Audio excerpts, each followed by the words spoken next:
هفتا بافة تاريخ نفلت أمدري عسماتنياتات بزي حملو بزنبرو زمن صحفتو نايتا سفيح جزءات زنبرا نكسنت عب حدن إشي من إسي مركوس ناي زمن إسي زسم دما مرلين. سلام جوسي تحاخم يمساخم زلخو نلوم دما مرلين كام مبل إسران كلتن كفال جميرة حيزلكم متيلقو أبز حالفة خفال كابز رأنايو مورغس استبهلت أسما تاوي تقوال نمورغانا دما بوبو حافتا أمونغ أنا مونغ أرترن زنبرا وددر نسا سلسعارت ناب عدي ماتو نسا ناب زبالوتو بوتا أرتر كخيد كولو أرتر بغرهن أو مسكادة دما مساديو بمنفس الرخيباتو عدي زبالوتو كلو نگر مسامع دما نابو خيدو كندي جتشتن شجرن كفتر كل رينا أمود أتاجن بسالا مرلين أمونغ خلتي سلام كم زوردن كلاتهم بسلام كم زودون رينا ودينا نيرنا أبزا خفالون كتكتل كلا أب كاميلوت مشهد مدري حدا عزي جف سبعي نحنتي تطبقت غرزو عسيرو بفرس حيزوان أب كاميلوت أتيو مقب قبل أسل زنابرو جن نعاب وقديفو أفتقا نابتندا بيت مقبي أتو هاقات أمخينو مرلين نغايسن كافت زنابرو مسرح نغزان داتو ملسخلو مرلين يريامو نغايس انت خوينا يتا أسيرا زلايلو حاتو غايس دما ببانتي هانتر السيئات تحيزا زوم سبات زيوم እንስሳታት ይኹኑ ሰባት ብገንዘብ ተኸፊሎም ሃዲኖም ዝሕዙ ኮይኖም እዚኣውን ፍሉጥ ማጅግ ኣለዋ ኢሎም ኣሚኖም ኣሲሮም የምሒዞም ማመፅዮም ዘለዉ ንኦተር ምሰረከብዋ ድማ ኦተር ማጅግ ዘለዎም ሰባት ሒዙ ዘምፀ ጽቡቕ ክፍሊት ስለ ዝኸፍል ገንዘብ ክህቦ ይብሎ መርሊን ነዚ እንዳረኣየ ሰቂሉ ክሓልፍ ስለ ዘይከኣለ እሞነ ሓግዛ ይብሎ ንጋየስ ግን ባውቲ ሃንተርስ ኣዝዮም ሓደገኛታት እዮም ስርዓት ጌርካ ንዓነይ ምሳይልዎ ሒዝዎ ይኸይድ መርሊን ግን በቲ ነገር ጠቕላላ ስለ ዘይቀሰነ ጋየስ ክሳብ ዝድቅሰሉ ይጽበሞ ሽዑለይ ትወፅ ይኸይዱ ናብታ ሃዳናይ ከይዱ መግቢ ይበልዕ ምህላው ርእይዎ ተቐላጢፉ ናብታ ተኣሲራ ዝነበረት ጓል ከይዱ ነቲ ተኣሲራትሉ ዝነበረትን ነቲ ብኢዳ ዝነበረ ሰንሰለት ብማጅግ በጢሱላ ሒዝዋ የምልጥ እታ ሃዳናይ እውን ዝኣኽሎ ምግቢ በሊዑ ካፍቲ ዝነበሮ ቤት ምግቢ ምስ ወፀ እታ ጓል ዘየላ ጸኒሓቶ ኣዝዩ ይስንብድ መርሊን ካፍቲ ከባቢ ከይረሓቐ ሒዝዋ ተሓቢኡ ስለ ዝነበረ ከይረኣዮም ከለዉ መታን ከምልጥ ኢሉ ነቲ ብልዕሊኡ ዝነበረ ታቤላ ብማጅግ በጢሱ ብርእሱ ሃሪሙ የውድቆ ሽዑ ማንም ሰብ ከይረኣዮ ሒዝዋ ሃዲሙ ናብ ሓደ ሰብ ዘይፈልጦ በዓቲ ሒዝዋ ይኸይድ ኣብቲ ዝኣተውዎ ከቢድ ቁርብ ብምንባሩ ክዳን ውፅኡ ይኸድናሞ ንሳ ድማ ኣዝያ እንዳፈረሐት ንምንታይ ኢኻ ትሕግዘኒ ዘለኻ ኢላ ትሓቶ መርሊን ድማ ነብሰይ ኣብ ቦታ ክእቴ ስለ ዝሓሰብኳ እየ ኣይትፍርሒ ኣነ ይጎድአክን እየ ኣብ ዝምፅእክ ዘለኹ ቦታ እንተኾይንክ ኸኣ እቲ ሃዳናይ ኣይክረኽበክን እዩ ጽባሕ ንጎሆ ግን ዝብላዕ መግብን እዚ ቦታ እውን ጸልማት ስለ ዝኾነ ሽምዓ ሒዘልክ ክመጽእ ይብላ ሽዑ ቅድሚ ምኻዱ ሱማይ ሓታሞ ፍርያ ከም ትበሃል ትነግሮ ሽዑ ኣመስጊናቶ ኣብቲ ቦታ ገዲፍዋ ይኸይድ እሞ ንጽባሐይቲ ወጋሕታ መግቢ ሒዙላ ክኸይድ ቃል ስለ ዝኣተወላ መግቢ ክፍትሽ ይጅምር ዝረኸቦ መግቢ ግን ሓንቲ ንእሽተይ ባንን ኣፕልን ጥራይ ስለ ዝነበረ ካልእ ሓሳብ መጺሉ ቀጥታ ናብ ኣርተር ኣምሪሑ ነቲ ናይ ኣርተር ቁርሲ በታ ሓንቲ ባንን ኣፕልን ቀይሩ እቲ ንኣርተር ኢሉ ዝተዳለወ ኣዝዩ ጥዑም መግብታት ድማ ንዓኣ ሒዙላ ኸይድ ደቂሱ ዝጸንሐ ኣርተር ድማ ተስኡ ቁርሱ ምስ ረኣየ ንመርሊን እንታይ እዩ ኢሉ ሓቶ መርሊን ድማ ብዙሕ ከይትገጅፍ መታን ሓንሳብ ዳየት የድልየካ እዩ ይምልሰሉ መርሊን ተሃዊኹ ክኸይድ ሓሲቡ ዋላ እኳ ተነበረ መሊሱ ይጽውዕ እሞ ኣርተር ነብሰይ ክሕፀብ ማይ ኣፍልሐለ ይብሎ መርሊን እውን ከምቲ ዝተባህሎ ተሃዊኹ ስለ ዝነበረ ብማጅግ ገይሩ ማይ ኣፍሊሕሉ ክኸይድ እንዳተዳለወ ከሎ ኣርተር ክሕፀብ ኢሉ እግሩ ናብቲ ማይ ምስተንከፈ ብዙሑል ማይ ገይሩ ነቲ ሙቐት ስለ ዘይመጣጠኖ እግሩ ተቓፂሉ ሓሪቑ መርሊን ንቓሕ እንዶ እንዳበለ ዝሑል ማይ ናብ ነብሱ ደፍአሉ ኣብቲ ሓደ እውን እቲ ሄሊንግ ዝተባህለ ሃዳናይ ናብ ንጉስ የምርሕ እሞ ሒዝዋ ናብዚ ከተማ ዝኣተወ ድሩድ ጋል ከም ዝጠፍአቶን ክልተ ሰባት ከምልጡ ስለ ዝረኣየ ድማ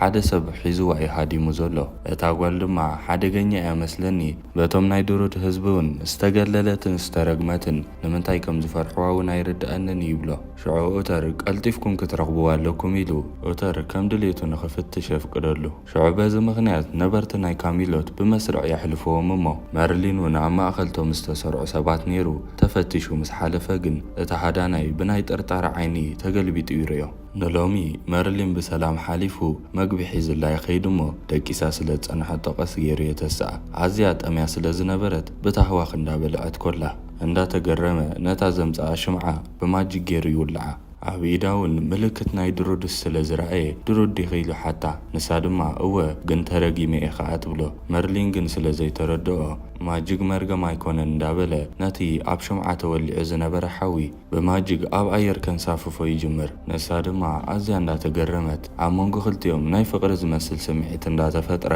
ቁሩብ ጸኒሑ እውን ተወሳኺ መግቢ ሒዝላ ከም ዝመጽእ ቃል ኣቲላ ተሰናቢትዋ ይኸይድ መርሊን ገዝኡ ምስ ተመልሰ ጋየስ ኣብ ኣፍ ደገ ይጸንሖ እሞ ብዛዕባ ናይታ ድሩድ ጓል ትፈልጦ ነገር ኣለካ ድዩ ኣምሊጣላ ንስኻ ዲኻ ሓጊዝካያ ሓቂ ተዛረብ ብሎ መርሊን ግን ወላ ሓደ ዝፈልጦ ጉዳይ የለን ብዛዕባ እንታይ ትዛረብ ኣለኻ ኢሉ ንጋየስ ይኹሕዶ ሕጂ እውን እንተኾነ ግን ኣርተር መግቢ ምስ ቀረበሉ ነታ ጓል ክማልእላ ስለ ዝደለየ ኣብ ኢዱ ጆክ ሒዙ ነቲ ስጋ ብማጅግ ኣርተር ናብ ካልእ ክጥምት ከሎ ናፍቲ ጆክ ይመልኦ ኣርተር ድማ ክበልዖ ጸንሐ መግቢ እንታይ እዋኑ ከም ዝተወድአ እንዳረአየ ኣዝዩ ይገርሞ መርሊን እውን ብወገኑ ነታ ጆክ ናይ ኣርተር መግቢ መሊእዋ እንዳወፀ ከሎ በታ ሃዳናይ ኤሊንግ ተታሒዙ ናብ ቤት ማእሰርቲ ወተሃደራት የእትውዎ ሽዑ ብዛዕባ እታ ዝጠፍአት ጓል ከለፋልፍዎ ይፍትኑ ኣብቲ ጆክ ዝነበረ መግቢ እውን ምስ ወደቐ ካብ ኣርተር ልኡል ትሰርቕ ኣለኻ መግቢ ሓቀይ እንዳበሉ ኸፈራርሕዎ ምጀመሩ መርሊን ሰሪቀ ይኮንኩን ንድራረይ ዝሓሰብክዎ እዩ ነይሩ ብሎም እቲ ሄሊንግ ዝተባህለ ሃዳናይ ግን ጠቕላላ ስለ ዘይኣመኖ ሓቂ ተዛረብ ነታ ጓል ኣበይኻ ሓቢእኻያ እንዳበለ ከሳቅዮ ምስ ተዳለወ ብድሕሪኦም ኣርተር ይመጽእ እሞ ዝተፈጥረ ጸገም እንታይ እዩ መርሊን ከንታይ ገይርኩም ኢሉ ዝኣምኖ ኣገልጋሊኡ ምዃኑ ብምዝራብ ንመርሊን ካብ ስቃይ የድሕኖ እንተኾነ ግን ንመሬት ገጹ ምስ ጠመተ እተን ኣብ ምሳሕ ክበልዐን ሓሲቡ ዝሰኣንን ስጋ ኩለን ኣብ መሬት ወዲቐን ጸንሐኦ መርሊን ድማ መመኽኔት ኣምፂኡ ኣነ እኮ ቅርጽኻ ክትሕሉ ከይትገጅፍ ኢለ እየ ይብሎ እሞ ኣርተር ድማ ክሳብ ክንዲ ዝትብሎ ዘለኻ ገጅፍ ኣይኮንኩን ይብሎ መርሊን ቀፂሉ ለንቅነ መግቢ ክቋጻጸረካ ስለ ጀመርኩ እኮ ዝቐጠንካ ኮይኑ ይስማዓካ ኣሎ ናይ ብሓቂ ዝገብሮ ዘለኹ ይሰርሕ ኣሎ ኢሉ ነቲ ነገር ናብ ፀወታ ቀይርዎ ነተን መግቢ ሒዝወን ናፍታ ጓል ኸይድ ፍሬያ ድማ ዝተረፈ መሲልዋ ኣዝያ ተሻቂላ ጸኒሓ መርሊን ብሰላም ምስ መጸ ኣዝያ ተሐጎስ እሞ ዝተረፍካ መሲልኒ ተሻቂለ ጸኒሐ ትብሎ መርሊን ድማ ኣይትፍርሐ ምስ በላ ቅድም ሕጂ ምስኣ ዝነበሩ ሰባት ክሒዶማ ከም ዝተተሓዘትን ኣብቲ ትነብረሉ ዝነበረት ገዛውቲ ከይተረፈ ኩሉ ሰብ ከም ዘግልላን ከም ዝጸልኣን ዋላ እኳ ቀደም ቤተሰባ ከለዉ ጥዑም ናብራ ነይርዋ ተኾነ ቤተሰባ ድሕሪ ምማቶም ግን ኣብ ጎና ማንም ከም ዘይነበረን ብዙሕ ስቃይ ከም ዘሕለፈትን ትዛረብ መርሊን ድማ ዓይና ብህርፋን እንዳረአየ ንስኺ ንዓይ ክሳብ ሎሚ ካብ ዝረኣኽዎም ሰባት ኣዝዩ ክፍለይቲ ኢኺ ኩሉ ግዜ ድማ ኣብ ጎንኺ ኮይነ ክሕልወኪ እየ ንሕጂ ግን ክኸይድ ኢልዋ ጽባሕ ንጎሆ ከም ዝምለስ ነጊርዋ ምስ ተበገሰ ንሳ እውን ዓይኑ ብህርፋን እንዳረአየት እስኻ እውን ንዓይ ፍሉይ ሰብ ኢኻ ኢላ ትነግሮ መርሊን ፍቕሪ ጀማሚራ ንምሸቱ ግን ማንነቱ ዘይተፈልጠ ኣራዊት ክልተ ፍቑራት ኣብ ጎደናታት ካሚሎት እንዳተዛወሩ ከለዉ ሃንደበት መፂኡ በሊዑ ይቆትሎም ነጽባሒቱ እውን ብሰንኪቲ ዝተፈጥረ ጋየስን ንጉስን ኩሎም ተኣኪቦም ክምርምሩ ይፍትኑ ኣብቲ ከባቢ ዝነበረ ኣሰር ድማ ናይ ድቢ ወይ ድማ ናይ ዓባይ ድሙ ዝመስል ኮይኑ ብተመሳሳሊ ድማ ናይ እግሪ ሰብ ዝመስል ኣሰር እውን ስለ ዝነበረ ኣዝዮም እንዳተደናገሩ ኦተር ብርግጽ እዚ ነገር እዚ ብማጅግ ዝተሰርሐ ነገር እዩ ተጠንቂቕኩም ድለይዎ ኢልዎ ምኸይድ እሞ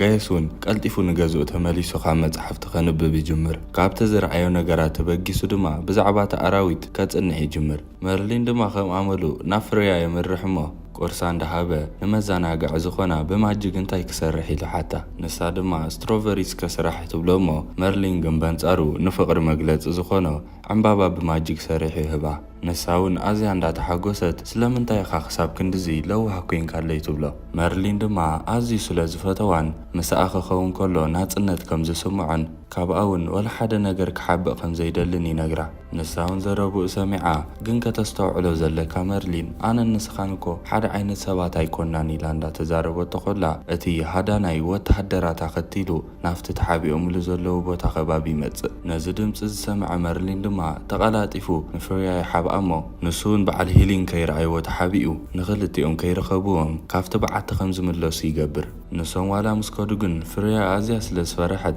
ደጊመ ክእሰር ኣይደልን ኢላ ትበኪ። መርሊን ድማ እንዳረጋግኣ ኣነ ብሂወት ክሳብ ዘለኹ ወላ ሓደ ኣይከኣስረክን ኢሉ የተባብዓ።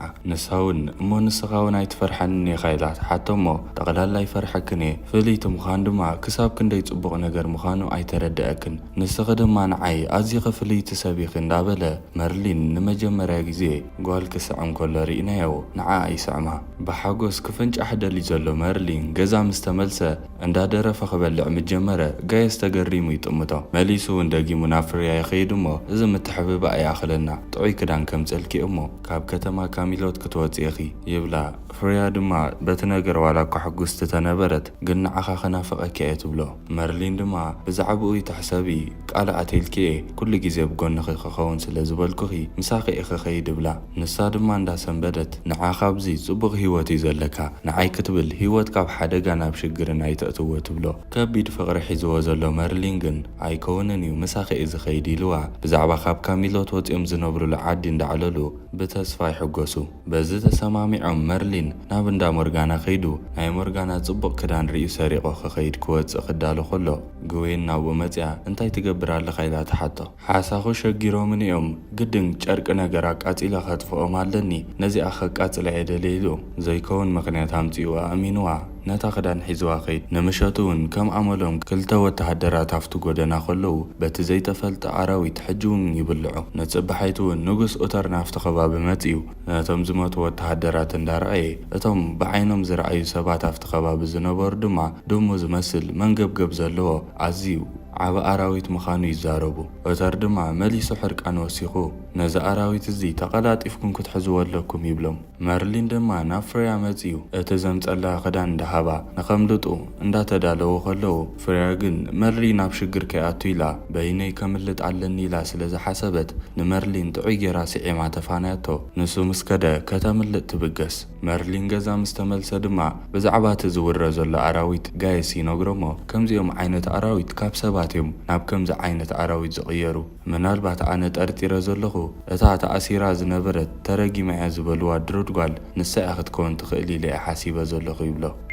ጋየስ ኣስዒቡ ዝኾነ ትፈልጦ ነገር ተሃልዩ ኣቐዲንካ ንገረኒ ይብሎ። መርሊን ግን ኣብዚ ሕጂ ግዜ መሊሱ ተደጋጋሚ ሓሶት ክሕሶ ስለ ዘይከኣለ ጋየስ ሓቂ ንገረኒ ምናልባት ዛ ጓል እዚኣ ኣብ ልዕሊኣ ዝፍጠር ዘሎ ነገር ዘይትቆጻጸሮ ክትከውን ትኽእል እያ ብሰንካ ግን ብዙሓት ሰባት እዮም ዝመቱ ዘለዉ ስለዚ ክትነግረኒ ኣለካ ኢልዎ። መርሊን ምንጋር ስለ ዝኣበዮ ሽዑ ጋየስ ንናይ ኩላትና ድሕነት ክብል ንኡተር ክነግሮ ኣለኒ ኢሉ ምስ ተበገሰ መርሊን ተቐላጢፉ ናፍቲ ንፍርያ ዝገደፈ ቦታ ይኸይድ እሞ እሳ ግን ኣብኡ ይጸንሐቶን። ሽዑ ገዲፋቶ ከም ዝኸደት ተረዲእዎ ኣዝዩ ሓዚኑ ንገዝኡ ተመሊሱ ኣብ ዓራቱ ኩርሚ ኢሉ ይድቅስ።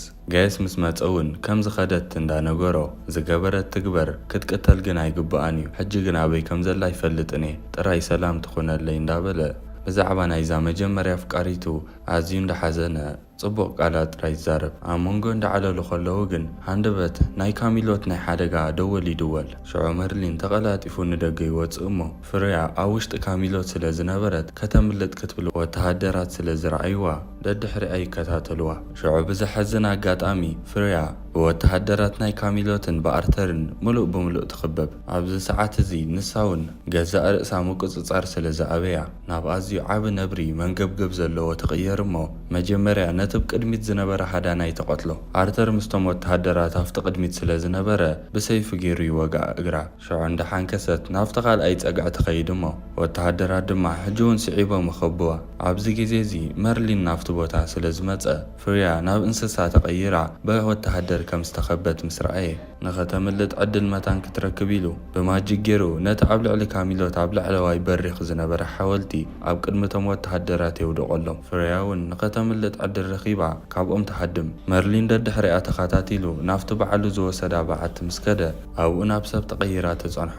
ሽዑ ቀስ ብቐስ ኣረጋጊእዋ ሙሉእ ብምሉእ ናብ ርእሳ ምስ ተመልሰት ኣምሪራ እንዳበኸየት ሕጂ ደኣ ጸሊእኻ ንትኸውን ቀደም ኣነ ብጌጋ ሓደ ሰብ ቀቲለ ናይቲ ዝሞተ ሰብ ኣዲኡ ድማ ጠንቋሊት ስለ ዝነበረት ኩሉ ግዜ ሰብ እንዳቐተልኩ ንኽነብር ረጊማትኒ ብኸምዚ ምኽንያት ናብ እንስሳ እንዳተቐየርኩ ሰባት ዝቐትል ኢላ ዝተረገመትላ መዓልቲ እንዳማረረት እታ ብሰይፊ ዝተወግአትላ ቦታ እውን ደም ብደም ኮይና ብብዝሒ ደም ዝፈሳ ስለ ዝነበረ ትንፋስ ክሓፅራ ይጅምር። መርሊን ድማ በቲ ዘጋጠማ ነገር ኣዝዩ እንዳሓዘነ ካብ ካሚሎት ሓቢኡ ሒዝዋ ይወፅእ እሞ ኣብ ሓደ ገንገም ቃላይ ኮይኑ ሓቒፍዋ ዓይና ክጥምት ይጅምር። ሽዑ ፍርያ ነቲ ዝገበርካለይ ኩሉ ነገር ካብ ልቢ የመስግነካ ሓደ መዓልቲ ውዕለትካ ክኸፍል ተስፋ ገብር። ድሕሪኡ ጥዑይ ገይሩ ትንፋስ እንዳሓፀራ ስለ ዝመፀ ንመርሊን ንመወዳእታ ግዜ ዓይኑ እንዳጠመተቶ ሓንሳብን ሓዋርን ተፈላለያቶ ትመውት።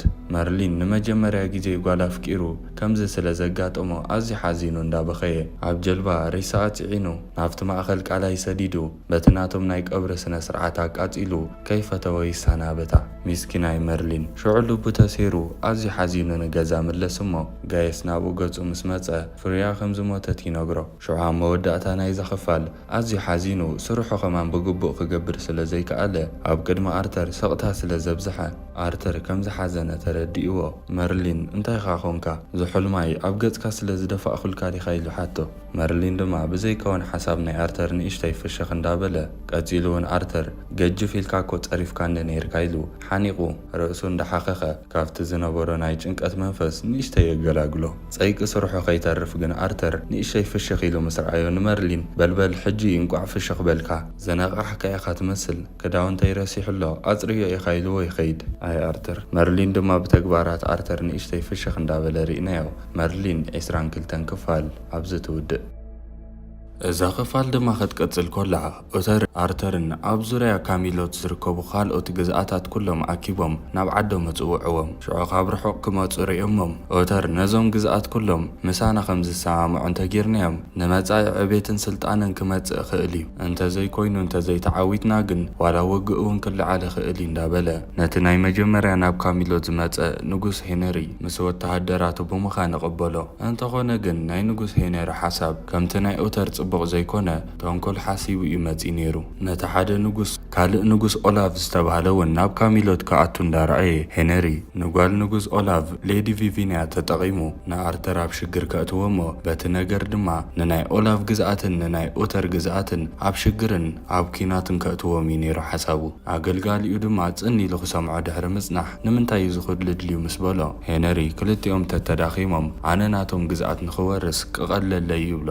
ኦተር ድማ ካልኣይ ግዜ ታሕቲ ወሪዱ ንንጉስ ኦላቭ ምስ ጓሉ ሌዲ ቪቪያን ታሕቲ ወሪዱ ይቕበሎም እሞ ኣርተር ድማ ብወገኑ ንሌዲ ቪቪያን ዘዳልውላ ክፍሊ እንዳረኣየ ኩሉ ነገር ከላምዳን ከላልያን ይጅምር እሞ ንሳ ግን ጓል ንጉስ ኢላ ስለ ትሓስብ ኣዝዩ ሕማቕ ጠባይን ሰባት ትንዕቕን ስነ ስርዓት ዘይብላ ጓል ምዃና ይርዳእ። ነታ ክትሕግዛ ዝመፀት ጉዌን ከይተረፈ ብግቡእ ትዛረባ ስለ ዘይነበረት ኣርተርን ጉዌን ካብቲ ገዛእ ድሕሪ መውፅኦም ተገሪሞም ብጠባያ ይስሕቁ። ቀፂሉ ናብ መርሊን ከይዱ ናይዛ ቪቪንያ ዝተባህለት ጓል ንጉስ ኣዝዩ ሕማቕ ጠባይ ከም ዘለዋን ዋላ እኳ መልክዓ ጽቡቕ ተኾነ ጠባያ ግን ጠቕላላ ምሳይ ክሰማማዕ ኣይክእልን እዩ ኣነ ይፈተኽዋን ኢሉ ይነግሮ። ወሲኹ እውን ንጉዌን ከይተረፈ ከመይ ጌራ ትዛረባ ነይራ ተትሪኣ ይብሎ እሞ መርሊን ድማ መቸም ብጉዌን ዝመፀካ ይትፈትን ኢኻ ኢሉ ክላገጸሉ ምስ ፈተነ ንዓኺዱ ውፃእ ንስኻ ኸ ኢሉ ይሰጎ። ሽዑ ንምሸቱ ኣብ ናይ ድራር ሰዓት ኣገልጋሊ ናይ ሄነሪ ነኹላቶም ንምዝንጋዕ ዝተፈላለየ ምርኢት የቕርብ እሞ ካብ ድሕሪ ሌዲ ቪቪንያ ድማ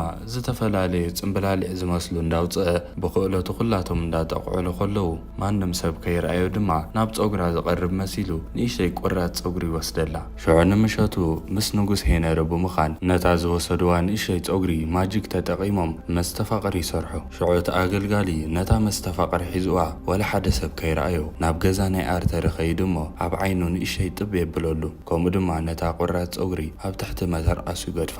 ኣርተር ብንግህኡ ኣይ ብኢዱ ብእግሩ ከቢድ ፍቕሪ ሒዝዎ ብፈኒስትራ ኮይኑ ንሌዲ ቪቪያን ፈዚዙ ክጥምታ ይጅምር። ሕጂ እንዳረኣያ ከይተረፈ ትጨቃጨቅያ ነይራ።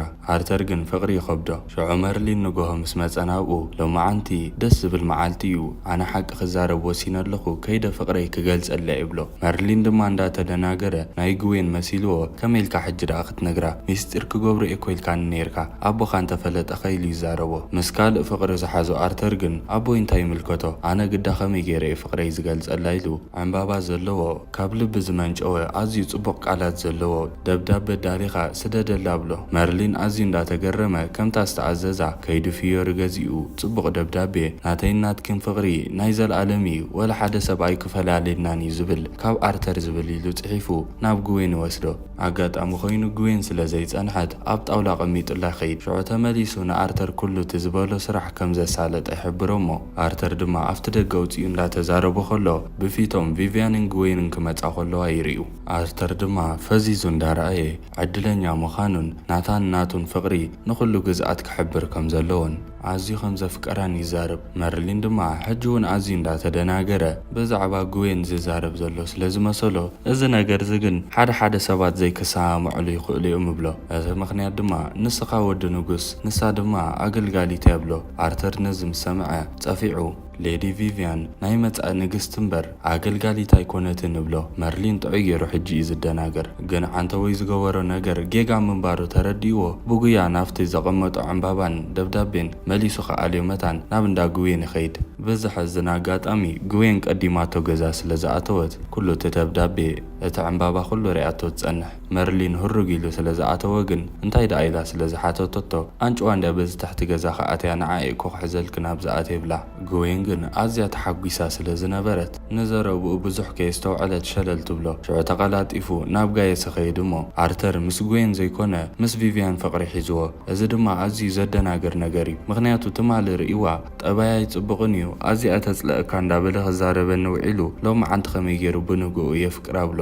ጋየስ እውን በቲ ነገር ስለ ዝተደናገረ ወላ ሓደ ሓሳብ ክዎ ይከኣለን። መርሊን ተቐበል ኣቢሉ ናይ ብሓቂ ተፍቂርዋ ከንሕግዞ እንተዘየፍቂርዋ ግን ከነባእሶም ክንክእል ኣለና ይብል። ኣብቲ ሓደ እውን ከቢድ ፍቕሪ ዝሓዞ ኣርተር ዕምባባ ሒዙ ናብ ኣፍ ደገ ቪቪያን ከይዱ ይኹሕኩሕ እሞ ክስሕባ እንዳፈተነ ኣዝዩ ደስ ብዝብል ቃላት ፍቕረይ እንዳበለ ክዛረባ ይፍትን። ቪቪያን ጻሕጋር ግን መሊሱ ተቃላቱ ቅጫ ኣምፂላ ናይ ምንታደኻ ፍቕሪ እንዳበለት ኣቦይ ኣብዚ ኣፍ ደገ ተርኢካ ካልእ ሽግር ከይፈጠርካ ከለኻ ካብዚ ኣፍ ደገ ኸይድ ኢላ ነቲ ማዕጾ ተዓጽዎ። ተስፋ ዘይቆረጽ ኣርተር ግን መሊሱ እንዳኳሕኮሐ ኣቦኺ የፍርሐንን እዩ ዋላ እኳ ተበላ ኣጋጣሚ ኮይኑ መርሊን ስለ ዝመጸ ኣረጋጊእዎ ሒዝዎ ይኸይድ።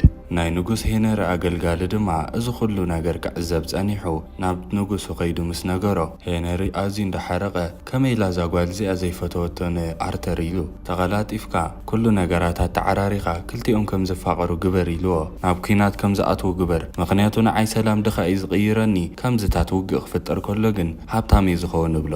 ኣርተር ድማ ኣብ ገዝኡ ኮይኑ ኣዝዩ ሓዚኑ ፍቕረይ ብምዝራበይ የፍቅረኪ ምባል በደል ኣለዎ ዲ እንዳበለ ብሓዘን ክድቅስ ምስ ተዳለወ ኣብ ትሕቲ መተርኣሱ ንእሽተይ ጸጉሪ ይረክብ እሞ ሰንቢዱ ልዒሉ ይርዮ። መርሊን እውን ነዚ ምስ ረኣየ ተቐላጢፉ እታ ጸጉሪ ሒዝዋ ናብ ጋየስ ኸይድ እሞ ሙሉእ ብምሉእ ንኣርተር ተቋጻጺርዎ ዘሎ ፍቕሪ መስተፋቕር ምዃኑ የረጋግጹ። ነዚ ነገር እዚ ክገብር ዝኽእል ሰብ ኢሎም ምስ ሓሰቡ ድማ ናይ ኣገልጋሊ ሄነሪ ጥራይ ክኸውን ዝኽእል ኢሎም ነቲ መስተፋቕር ከቋርጽዎ ተኾይኖም እንታይ ክገብሩ ከም ዘለዎም ክሓስቡ ናብ መንባቢ ይዋፈሩ። ኣገልጋሊ ናይ ሄነሪ ኣገልጋሊ ድማ ሕጂ እውን ነታ ጓል መስተፋቕር መታን ክሰርሓላ ለይቲ ምድሪ ናብ ኣርተር ከይዱ ጸጉሪ ቆርጽ እሞ ሕጂ እውን ንዓ መስተፋቕር ኣስሪሑ ናብ ዓይና ንእሽተይ ጥብ የብለላ።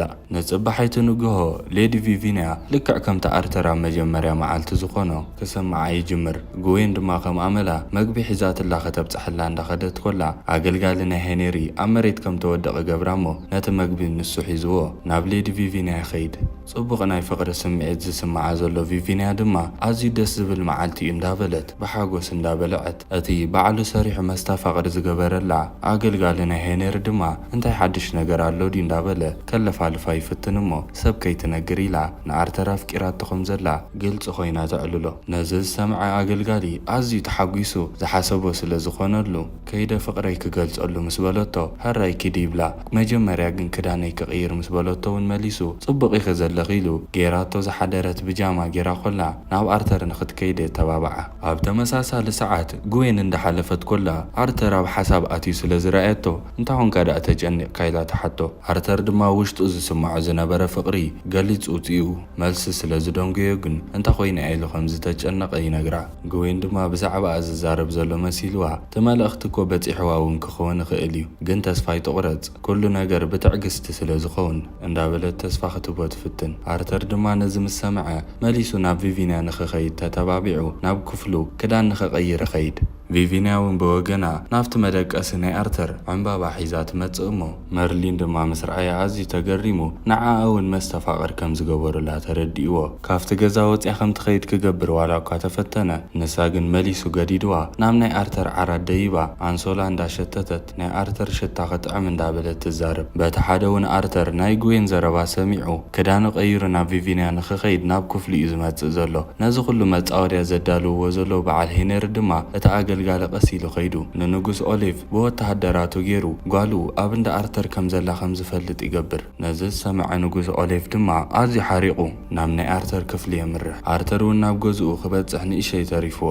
መርሊን እውን እቲ ማዕጾ ከፊቱ ምስ ረኣየ በቲ ሓደ ኣርተር በቲ ሓደ ንጉስ ኦሊቭ ይመጽእ ከም ዘሎ ምስ ረኣየ ኣዝዩ ሰንቢዱ ናብታ ጓል ጎዩ ተመሊሱ ምስማዕ ስለ ዝኣበየቶ ማጂክ ገይሩ ርእሳ ከም ትስሕት ይገብራ እሞ ሽዑ ተሰኪሙ ናብ ኣርማድዮ ወሲዱ ክልቲኦም ቅድሚ ናብቲ ቦታ ምብጽሖም ይሓብኣ።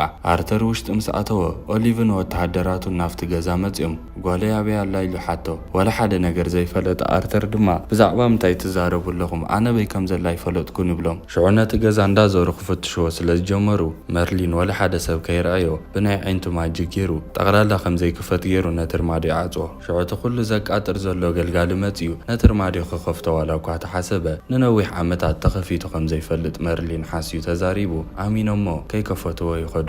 ኣብ ካልእ ቦታ ኩሉ ፈቲሾማ ግን ስለ ዝሰኣንዋ ንጉስ ኦሊቭ ኣዝዩ ሓሪቑ ነቲ ዝሓሰበሉ ሓኒቑ ይሕዞ።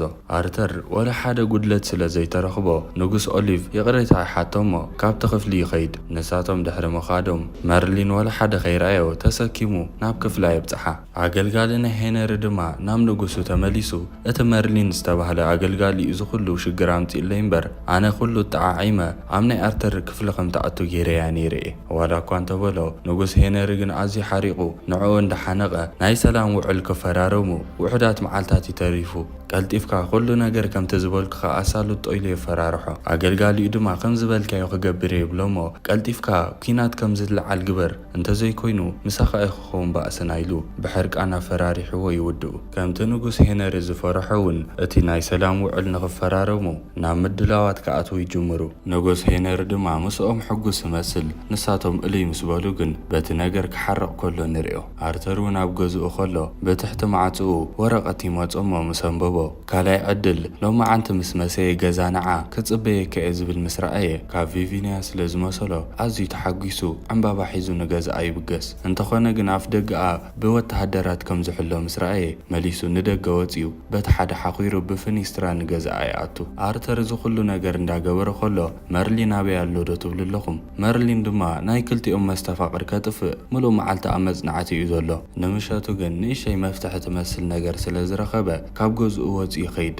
እንተኾነ ግን ንኣርተር ኣብ ክፍሉ ክረኽቦ ይከኣለን። ምስኪነይቲ ጉዌን ድማ ደብዳቤ ንሳ ስለ ዝሰደደትሉ ክመጽእ ይኸውን ኢላ ትጽበያ ዘላ። እቶም ነገስታት ድማ ናይ ሰላም ውዕሎም ንኽፈራረሙ እንዳተዳለዉ ኣርተርን ቪቪንያን ስለ ዝተረፉ ንኽደልይዎም ናብ ክፍሎም ይምለሱ።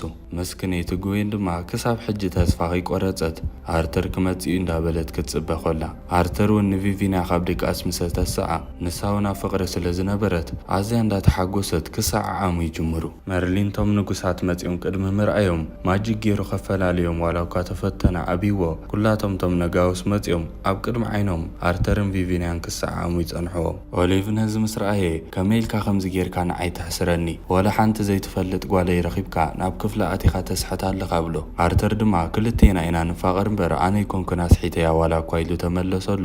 ንጉስ ኦሊቭ ጓንቱ ንመሬት እንዳደርበየ ንኽበኣሱ ይዕድሞ። ኣርተር ድማ ንጓልካ ፍቂረያ እየ ንዓኣ ክብል ዘይከፍሎ ነገር የለን ኢሉ ምስኡ ንኽቃለስ ነቲ ጓንቲ ልዒሉ ንባእሲ ይሰማማዕ። እዚ ኩሉ ነገር እንዳተፈጥሮ ከሎ ቆጢራቶ ዝጠለማ ጉዌን ድማ ልባ ተሰይሩ ኣዝያ ተሓዘን። ነጽባሓይቱ ንግሆ ኦተር ናብ ወዲ ኣርተር ከይዱ እዚ ትፈጥሮ ዘለኻ ነገር ይትረፍ ኣየድልየካን ይብሎ። ኣርተር ግን ብፍቕሪ ዓዊሩ ስለ ዝነበረ ክንበኣሲና ኣየቋርጾን ይብሎ። መርሊን ድማ ምስ ጋየስ እንዳተዘራረበ ምናልባት ንኦተር ተሓቅተ ነገር ናዮኸ መስተፋቕር ሄነሪ ከም ዝገበረሉ እንተ እንተነገርናዮ ኸይብሎ ጋየስ ግን ነኖ ከምኡ ተነጊርናዮ ሄነሪ ከም ዝሰርሖ ተፈሊጡ ኡተር ትፈልጦ ኢኻ ኣብ መንጎ ክልቲኦም ኪናት ክኽፈት ይብሎ ዘለዎም ኣማራፂ ክልቲኦም ተሓጋጊዞም ወላ ሓደ ሰብ ከይፈለጠ ንኣርተር ካብዚ መስተፋቕር ከውፅዎ ጥራይ ከም ዘለዎም ይሰማምዑ ሞርጋና እውን ብወገና እዚ ኩሉ ዝፍጠር ዘሎ ነገር ኣገሪምዋ እንዳሓሰበት ኮላ ጉዌን ስርሓ ንክትሰርሕ ናብ ክፍላ ትመፅእ እሞ ኣርተር ምስ ጓል ንጉስ ፍቅሪ ሒዝዎ ንዓኣ ክብል ምስ ኣቦኣ ክቃለስ ምዃኑ ምስ ሰምዐት ኣዝያ ሓሪቓ ትወፅእ ኣብ መገዲ ንኣርተር ምስ ረኸበቶ ድማ እንታይ ፀገም ነይርዎ ተሓቂ ባዕልኻ ቀዲምካ ተትነግረኒ ኢላቶ ተፀዊጋትሉ ትኸይድ ወላ ሓደ ነገር ዘይርድኦ ዘሎ ኣርተር ግን ከም ቁም ነገር ከማን ኣይሓሰቦን ንዘረብኣ ኣርተር ናብቲ ቃልሲ ንኽኣቱ ሙሉእ ብምሉእ ይዳሎ ሄነሪን ኣገልጋሊኡን ድማ ከምቲ ዝሓሰብዎ ነገራት ኮይኑሎም ሕጂ ኣርተር ንኦሊቭ ተቐቲልዎ ናይ ኦሊቭ ሰራዊት ምስ ኡተር ኩናት ከልዕሉ እዮም ዋላ በቲ ሓደ እውን ኦሊቭ ንኣርተር ተቐቲልዎ እውን ኡተር ኣብ ልዕሊ ናይ ኦሊቭ ሰራዊት ኩናት ክፈጥር እዩ በቲ ኮይኑ በቲ ንሕና ንኸስብ እምበር ኣይንኸስርን ኢና ዘለና እንዳበሉ ክሕገሱ ከለዉ ንሰምዖም እምበኣር ነዚ ኩሉ ድሕሪ ምርኣይና ኣርተር ምስ ኦሊቭ ቃልሲ ዘካየድሉ ሰዓት ኣኺሉ ብዕሊ ይጅመር ኣርተር እንዳተባእሰ ከሎ ኣብ መንጎ ናብ ቪቪንያ እንዳረኣየ ኣቦኣ ብዕቱብ እንዳተባእሰ ከሎ ንሱ ግን ንዓኣ እንዳሰዓመ ቃልሱ ይቕፅል ኣብ መንጎ ድማ ናብኣ ክጥምት ስለ ዝፈዘዘ ብሓይሊ ተሃሪሙ መሬት ይወድቕ ሕጂ እውን እንተኾነ ግን ተሲኡ ይበኣስ እሞ ጥዑይ ገይሩ ዘይኮነ ግን ላግፂ ብዝመስል መገዲ ስለ ዝነበረ ኣብ መንጎ ሰዓት ኣኺሉ ናብ ካልኣይ ዙር ይሓልፉ ካልኣይ ዙር ክሳብ ዝጅመር ጋየስ ክሕክሞ ይጅምር ጋየስ ኣርተር ከምዚ እንተቐፂሉ ክህሰን ክቐተልን ከም ዝኽእል ስለ ዝተረድኦ ንመርሊን ፀዊዑ ናብ ድራጎን ኬድካ እዚ ፀወታ ክሳብ ዝጅመር ገለ መፍትሒ ሒዝካ ክትመፅእ ኣለካ ኢሉ ይልእኾ መርሊን ተቐላጢፉ ናብ ድራጎን የምርሕ እሞ ዳገን ድማ ነዚ ምስ ሰምዐ ፍሽኽ እንዳበለ እዚ ተገይሩሉ ዘሎ መስተፋቕር ኣዝዩ ከቢድ እዩ ሓደ ነገር ጥራይ ክሰብሮ ዝኽእል ንሱ ድማ ኣርተር ዘፍቅራ ጓል ተሃልያ ንሳ መፅያ ትስዓሞ ሽዑ ሓይሊ ናይቲ መስተፋቕር ኣብኡ ክስበር እዩ ኩሉ ሃለዋቱ ክፈልጥ እዩ ኣርተር ብሎ መርሊን ነዚ ሰሚዑ ተቐላጢፉ ይኸይድ ካልኣይ ዙር ስለ ዝተጀመረ ግን ሕጂ እውን ኣርተር ኣዝዩ እንዳተሃስየ ናብታ ጓል ክሪእ ፈዘዘዝ እንዳበለ ብከቢድ እንዳተሃርመ ይቕፅል መርሊን ድማ ናብ ጉዌን ከይዱ ኣብ መንጎኣን ኣብ መንጎ ኣርተርን ዘሎ ኩሉ ነገር ከም ዝፈልጥን ሕጂ ዝገብሮ ዘሎ ኩሉ ነገራት ድማ ካብ ልቡ ዘይኮነ መስተፋቕር ገይሮም ከምኡ ከም ዝገበርዎ የረድኣ መስተፋቕር ምዃኑ ምስ ሰምዐት ጉዌን እንታይ ሞ ክሕግዘካ ኣነ ኢላ ተሓቶ እሞ ልክዕ ከምቲ ድራጎን ዝበሎ ንኣርተር ኬድኪ ንዓኺ ስለ ዘፍቅረኪ ክትስዕምዮ ኣለኪ ሽዑ ናብ ርእሱ ክምለስ ይብላ ኣርተር ድማ ክሳብ ሕጂ ኣብ ካልኣይ ዙር ቃልሲ ሃልዩ ኣብ መሬት ኣውዲቑ ንጉስ ኦሊቭ ንኣርተር ክቆትሎ ንእሽተይ ምስ ተረፎ ሰዓት ኣጋጣሚ ኮይኑ ኣክል በዚ ምክንያት ናብ ሳልሳይ ዙር ቅድሚ ምሕላፎም ኣብ ዕረፍቲ ከለዉ ጉዌን ቀጥታ ናብ ኣርተር ትኸይድ እሞ ሕቑፍ ኣቢላ ትስዕሞ መጀመርያ ምስ ዓመቶ ኣርተር ደስ ኣይብሎን ድሓር ግን ቀስ ብቐስ ናብ ገዛእ ርእሱ ክምለስ ምጀመረ ንሱ እውን ሓቒፉ ጥዑይ ገይሩ ይስዕማ እቲ መስተፋቕር ኣብ ልዕሊ ኣርተር ዝነበሮ ስራሕ ምስ ኣቋረፀ ኣርተር ሃንደበት ዝተሓሰዮ ቦታ ከቐንዝዎ ይጅምር ሽዑ በቲ ነገር እንዳተገረመ እንታይ ኮይነ ኢሉ ምስ ሓተታ ጉዌን ብሰንኪ መስተፋቕር ንቪቪንያ ክትብል ምስ ኣቦኣ ኢኻ ክትቃለስ ፀኒሕካ ትብሎ ሕጂ እውን ቀፃላይ ዙር ስለ ዘለካ ተጠንቂቕካ ተቓለሲኻ ንዓይ ክትብል ንዘለኣለም ንበረለ ኢላ ኣጠንቂቓ ትፋነዎ ነዚ ዘጀመሮ ከቋርፆ ስለ ዘይክእል ንመርሊን ቅድሚ ምእታው ኣነ ገለ ነገር ተኮይነ ጉዌን ሓደራ ኸይልዎ ናብቲ ውድድር ይኣቱ ኣብዚ ናይ ሕጂ ግዜ ውግእ ግን ምስ ርእሱ ስለ ዝነበረ ንንጉስ ኦሊቭ ስዒሩ ኣብ መሬት ኣውዲቑ ክቐትሎ ንእሽተይ ምስ ተረፎ በዓል ንጉስ ሄነሪ ክቐትሎ ኢሎም ሃህ ኢሎም እንዳተፀበዩ ከለዉ ብከምዚ መልክዕ ሰላም ከነወርድ ኢና ኢሉ ምሕረት ይገብረሉ ነዚ ዝሰምዐ ንጉስ ሄነሪ ድማ ኣዝዩ ሓሪቑ ንኣገልጋሊኡ ተገልቢጡ ይጥምቶ ሽዑ ብከምዚ መልክዕ እቶም ህዝቢ ኩሎም ይሕገሱ ኣብ መወዳእታ ኣርተር ናብ እንዳ ጉዌን ገዛ ይኸይድ እሞ ደብዳቤ ጽሒፉ ዕምባባ ሒዙ ኸይዱ ነቲ ዝተፈጥሮ ኩሉ ነገር ይቕሬታ ይሓታ ምስ ቪቪንያ ዝጀመሮ ነገር እውን ኩሉ መስተፋቕር እምበር ሓቂ ከም ዘይነበረን ክሳብ ሎሚ ሓንቲ ጓል ጥራይ ኣፍቂሩ ንሳ ድማ ጉዌን ጥራይ ምዃና ይነግራ ጉዌን ግን ሙሉእ ብምሉእ ክትኣምን ስለ ዘይከኣለት ንመጻኢ ግን ካባይ ትበልፅ ጓል ረኺብካ ካልእ ከተፍቅር ትኸውን ኢኻ ትብሎ ኣርተር ብፍጹም ሓንሳብ ንዓኺ ፍቂረኪ እየ ዋላ እኳ ተበላ ድሓን ምስ ግዜ ከዓ ኩሉ ነገር ክንሪኦ እንዲና ክሳብ ሽዑ ግን ኣገልጋሊት ከኤላቶ ይፈላለዩ ሽዑ ብከምዚ መልክዕ ኣብ መንጎ ኩላቶም ሰላም ሰፊኑ እቶም ነገስታት እውን ናብ ዓዶም ብሰላም ክምለሱ ከለዉ ንሪኦም ንጉስ ሄነሪ ግን ኣገልጋሊኡ ዝተዋህቦ ስራሕ ስለ ዘየሳለጠ ብእግሪ ኢኻ ትኸይድ ኢሉ ብሰንሰለት ኣእዳው ኣሲሩ እንዳጎተቶ ኸይድ ንጉስ ኦሌቭ እውን ብሰላም ተፈላለዩ መስተፋቅር ክሳብ ሕጂ ዘይገደፋ ጓሉ ግን ኣርተር እንዳበለት ሒዝዋ ይኸይድ። ኩላቶም ተሰናቢቶም መርሊንን ኣርተርን ክምለሱ ከለዉ መርሊን ኣብቲ መንጎ ውድድር ዝነበረ ግዌን ክስዕመካ ኮላ ደኣ ከመይ ነይሩ ኢሉ ሓቶሞ ኣርተር ድማ መርሊን ዝፈልጥ ስለ ዘይመሰሎ እንዳሰንበደ ነጊረካ ኣለኹ ካልኣይ ግዜ እዚ ጉዳይ ከይተልዕሎ ንወለ ሓደ ከዓ ከይትነግር ኢሉ እንዳጠንቀቆ መርሊን መበል 23 ክፋል ኣብዚ ትውድእ። ኣብዛ ክፋል ድማ ክንቅፅል ኮለና ናይ ካሚሎት ወተሃደራት ኣብ መገዲ እንዳኸዱ ከለዉ ዝወደቐ ሰብሪዮም ክሕግዝዎ ኢሎም ይቐርቡ እሞ እንተኾነ ግን ሃንደበት ማንነቶም ዘይተፈልጡ ሸፋቱ ኣብ ልዕሊኦም መጥቃዕቲ ከፍቱ። ብዘገርም መልክዑ ድማ እቲ ወዲቑ ክሕግዝዎ ዝሓሰቡ ከይተረፈ ምስቶም ሸፋቱ ስለ ዝነበረ ካብቲ ዝነበሮ ተሲኡ ነቶም ወተሃደራት ከጥቅዖም ይጅምር። ቀፂሎም ንኩሎም ቶም ወተሃደራት ቀቲሎም ክዳውንቶም ሒዞም ክኸዱ ከለዉ ምስቶም ሸፋቱ ብሓባር ሓደ ዘይተጸበናዮ ሰብ ንርኢ። እቲ ብዝሓለፈ ክፋላት ንፈልጦ ቆልዓ ሞድሪድ ሽዑ ንምሸቱ እቶም ሸፋቱ ነቲ ክዳን ናይ ወተሃደራት ናይ ካሚሎት ገይሮም ኣታሊሎም ናብ ካሚሎት ይኣትው እሞ ሞድሪድ ድማ ድምፂ ከየውፅአ ብውሽጡ እንዳመርሐ ናብ ናይ ሞርጋና ገዛ ወስዶም። ኣብ ተመሳሳሊ ሰዓት መርሊን ናይ ሞድሪድ ድምፂ ናብ ርእሱ ስለ ዝተመላለሶ ካብ ድቃሱ ይበራበር። እቶም ሸፋቱ ድማ ናብ ናይ ሞርጋና ገዛ ከኣትው ደልዮም ኣብቲ ጥቑ ወተሃደራት ስለ ዝጸንሑ ብኣስማት ገይሮም ኣውዲቖሞም ይሓልፉ። ንውሽጢ ምስ ኣተዉ ሞርጋና ድሕሪ ነዊሕ ንሞድሪድ ብምርኣያ ኣዝያ ትሕጐሱ እሞ ክሳብ ሕጂ ስሙ ዘይጠቐስናዮ ቫር ዝተባህለ ግለሰብ ድማ ሞድሪድ ካብ ናይ ኡተር ወተሃደራት ክሃድም የረኺበዮ ኡተር በብሓደ ኩላትና ኣስማት ነጥቀም ሰባት ክቐትለና እዩ ዘሎ መደቡ። እቲ ዝሐዝን ግን ናይ ተፈጥሮ ዕድል ስድራና ካብ ስድሮም ንሕና ድማ ካብ ስድራና ዝወረስናዮ ነገር እምበር ከምቲ ኡተር ዝብሎ ገበና ኣይኮነ ንብላ። ኣብ ተመሳሳሊ ሰዓት ኣርተርን ወተሃደራቱን ብዛዕባቶም ዝሞቱ ወተሃደራት ስለ ዝፈለጡ ነቶም ኣትዮም ዘለዉ ሸፋቱ እንዳደለይዎም ከለዉ ምስ መርሊን ኣብ መገዲ ይራኸቡ እሞ በዚ ሰዓት ደገታ ክገብር ከም ዝወፀ ምስ ሓተትዎ መርሊን ኣነ ዋላ እኮ ናይ ሸፋቱ ድምፂ ሰሚዐ ወፅ የብሎም። መርሊን ኣቐዲሙ ርእይዎም ስለ ዝነበረ ናብ ናይ ሞርጋና ኸፍሊኦም ኣምሪሖም ኢሉ ንኣርተር ሒዝዎ ይኸይድ። ንሳቶም ድማ ቶም ሸፋቱ ግን ዝመፀ ይምፃ ኢሎም ኣብቲ እንዳ ሞርጋና ኮይኖም ንዓኣ ደልዮም ከም ዝመፁን እቲ ምኽንያት ድማ ምስ ኡተር ኣብ ዘካይድዎ ውግእ ንሳቶም ክስዕሩ ተኾይኖም ኣብዚ ዓዲ ኣብ ካሚሎት ኡተር ሒዝዋ ዘሎ ክሪስቲያል ብዙሕ ነገር ክትሕግዞም ስለ ትኽእል ኣውፂኣ ንኽትቦም ይሓትዋ። እቲ ምኽንያት ንዓኣ ዝሓትዋ ዘለዉ ድማ ንሳ ብቐሊሉ ተኣማንነት ስለ ዘለዋ ኣብ ኡተር ነዚ ብምጥቃም መፍትሕን ተቐቢላቶም ንሳቶም እውን እታ ክሪስቲያል ሒዞማ ንዓዶም ክኸዱ እዩ ሓሳቦም። ብመርሊን ዝምርሑ ዝነበሩ በዓል ኣርተር ድማ ናብ ናይ ሞርጋና ክፍሊ በፂሖም። ሞድሪድ ኣብ መንጎ ናይ እግሮም ድምፂ ስለ ዝሰምዐ ክሳብ ናፍቲ ገዛ ዝኣትዉ ይዳሎ።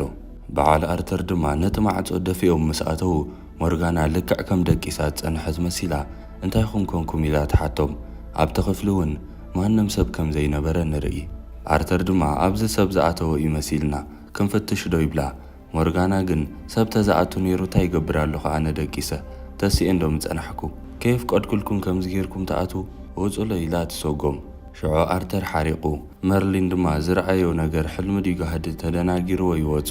ኣርተር ድማ ንመርሊን ወሲኹ ንስኻ ንፉዕ ዝኾንካሉ ስራሕ ዘይምስራሕ እዩ ስለዝኾም ጌርካ ተሓባበረኒ ኢሉ ኣሽሙር ገይሩ ጸሪፍዎ ይኸይድ። ሞርጋና ግን ንሳቶም ምስ ኮድላ ንበዓል ሞርድሪድ ካብቲ ተሓቢኦሞ ዝነበሩ ተሲኣ ትተሓባበሮም ምዃና ትሰማማዕ። ነጽባሒቱ ወጋሕታ መርሊን ንጋየስ ትማሊ ምሸት ዝተፈጥሮ ኩሉ ይዕልሎ። ኣብ ርእሱ ናይ ሞድሪድ ድምፂ ከም ሰምዐ ናብ ካሚሎት ከኣትው ተኾይኖም ምሞት ክፍረዱ ከም ዝኽእሉ እንዳፈለጡ ከምዚ ዓይነት ሪስክ ዘውስዶም ጉዳይ ገለ ከቢድ ነገርስ ሓሲቦም ኣለዉ እንዳበለ ንጋየስ ይነግሮ። ሞርጋና ንዖም ዝኾን መፍትሕ ክትሰርቕ ናብ እንዳ ኣርተር ተኣትሞ ኣጋጣሚ ኮይኑ መርሊን ስለ ዝረኸባ እንታይ ትገብርለኹ ምስ በላ ንኣርተር ትማሊ ብዘይ ክብረት ስለ ዝተዛረብኮ ይቕሬታ ኢኻ ሓቶ ሓሲበ ኣጋጣሚ ግን ኣብ ገዝኡ የለን ትብሎ። መርሊን ተጠራጢሩ እንዳጠመተ የፋንዋ። ሽዑ ንምሸቱ ሞርጋና ካብ ቤተ መንግስቲ ኣብ ታሕቲ ናብ ዝርከብ እታ መፍትሕ ሒዛ ተመርሕ እሞ ነታ መፍትሕ ብምጥቃም ንውሽጢ ኣትያ ቀደም ካብ ኣስማተኛታት ኡተር ዘሕደጎም ነታ ክርስቲያል ሰሪቓታ ትኸይድ። ብዙሕ ከይዶንግየ ኣርተር ድራሩ ክበልዕ እንዳተዳለወ ከሎ ብዛዕባ እቲ ጉዳይ ሰሚዖም ናፍቲ ክርስቲያል ዝቐመጡሉ ቦታ የምርሑ እሞ ግን ተሰሪቓ ምጸንሐት። ከመይ ገይሮም ኣትዮም ኢሉ እንዳተጠራጠረ እቲ ማዕጾ ድማ ተሰይሩ ዘይኮነ ብግቡእ ተኸፊቱ ምዃኑ ምስ ረኣየ ካብ ገዝኡ ኣርተር መፍትሕ ሰሪቖም ከም ዝኸፈትዎ ይርድኦ። ሽዑ ናብ መርሊን ተገልቢጡ ነዛ መፍትሕ ናይ ምሕላው ሓላፍነት እኮ ናትካ እዩ ነይሩ። ከይፈተወ እውን ናብ ኣቦኡ ኸይዱ ክርስትያል ከም ዝተሰርቀ ትሕብሮ።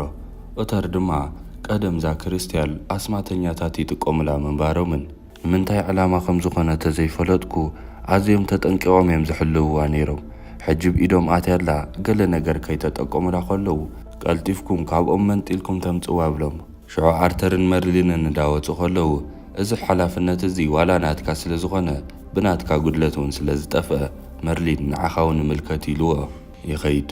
መርሊን ድማ ዋላ እኳ ናይ ሞርጋና ኢድ ከም ዘሎ ብዚ ጉዳይ ተፈለጠ ወላ ሓደ ከይተዛረበ ናብ ጋየስ ኸይዱ እሞ እዚ ክርስትያል ነዞም ኣስመተኛታት እንታይ ዝጠቕሞም ኢሉ ሓቶ። ጋየስ ግን ሙሉእ ብምሉእ ንምንታይ ከም ዝደልይዎ ንክርስትያል ስለ ዘይፈልጥ ዝነበረ መርሊን ናብ ድራጎን ይምርሕ እሞ ድራጎን ድማ ቅድሚ ምዝራቡ ካብ ዝኽፈት ሓቂ ኢልካኒ ነርካ ቃልካ ረሲዕካ ይሪኻ ብሎ። መርሊን ግን ካሚሎት ምስ ተረጋግአት እየ ዝፈትሓካ ኢልዎ።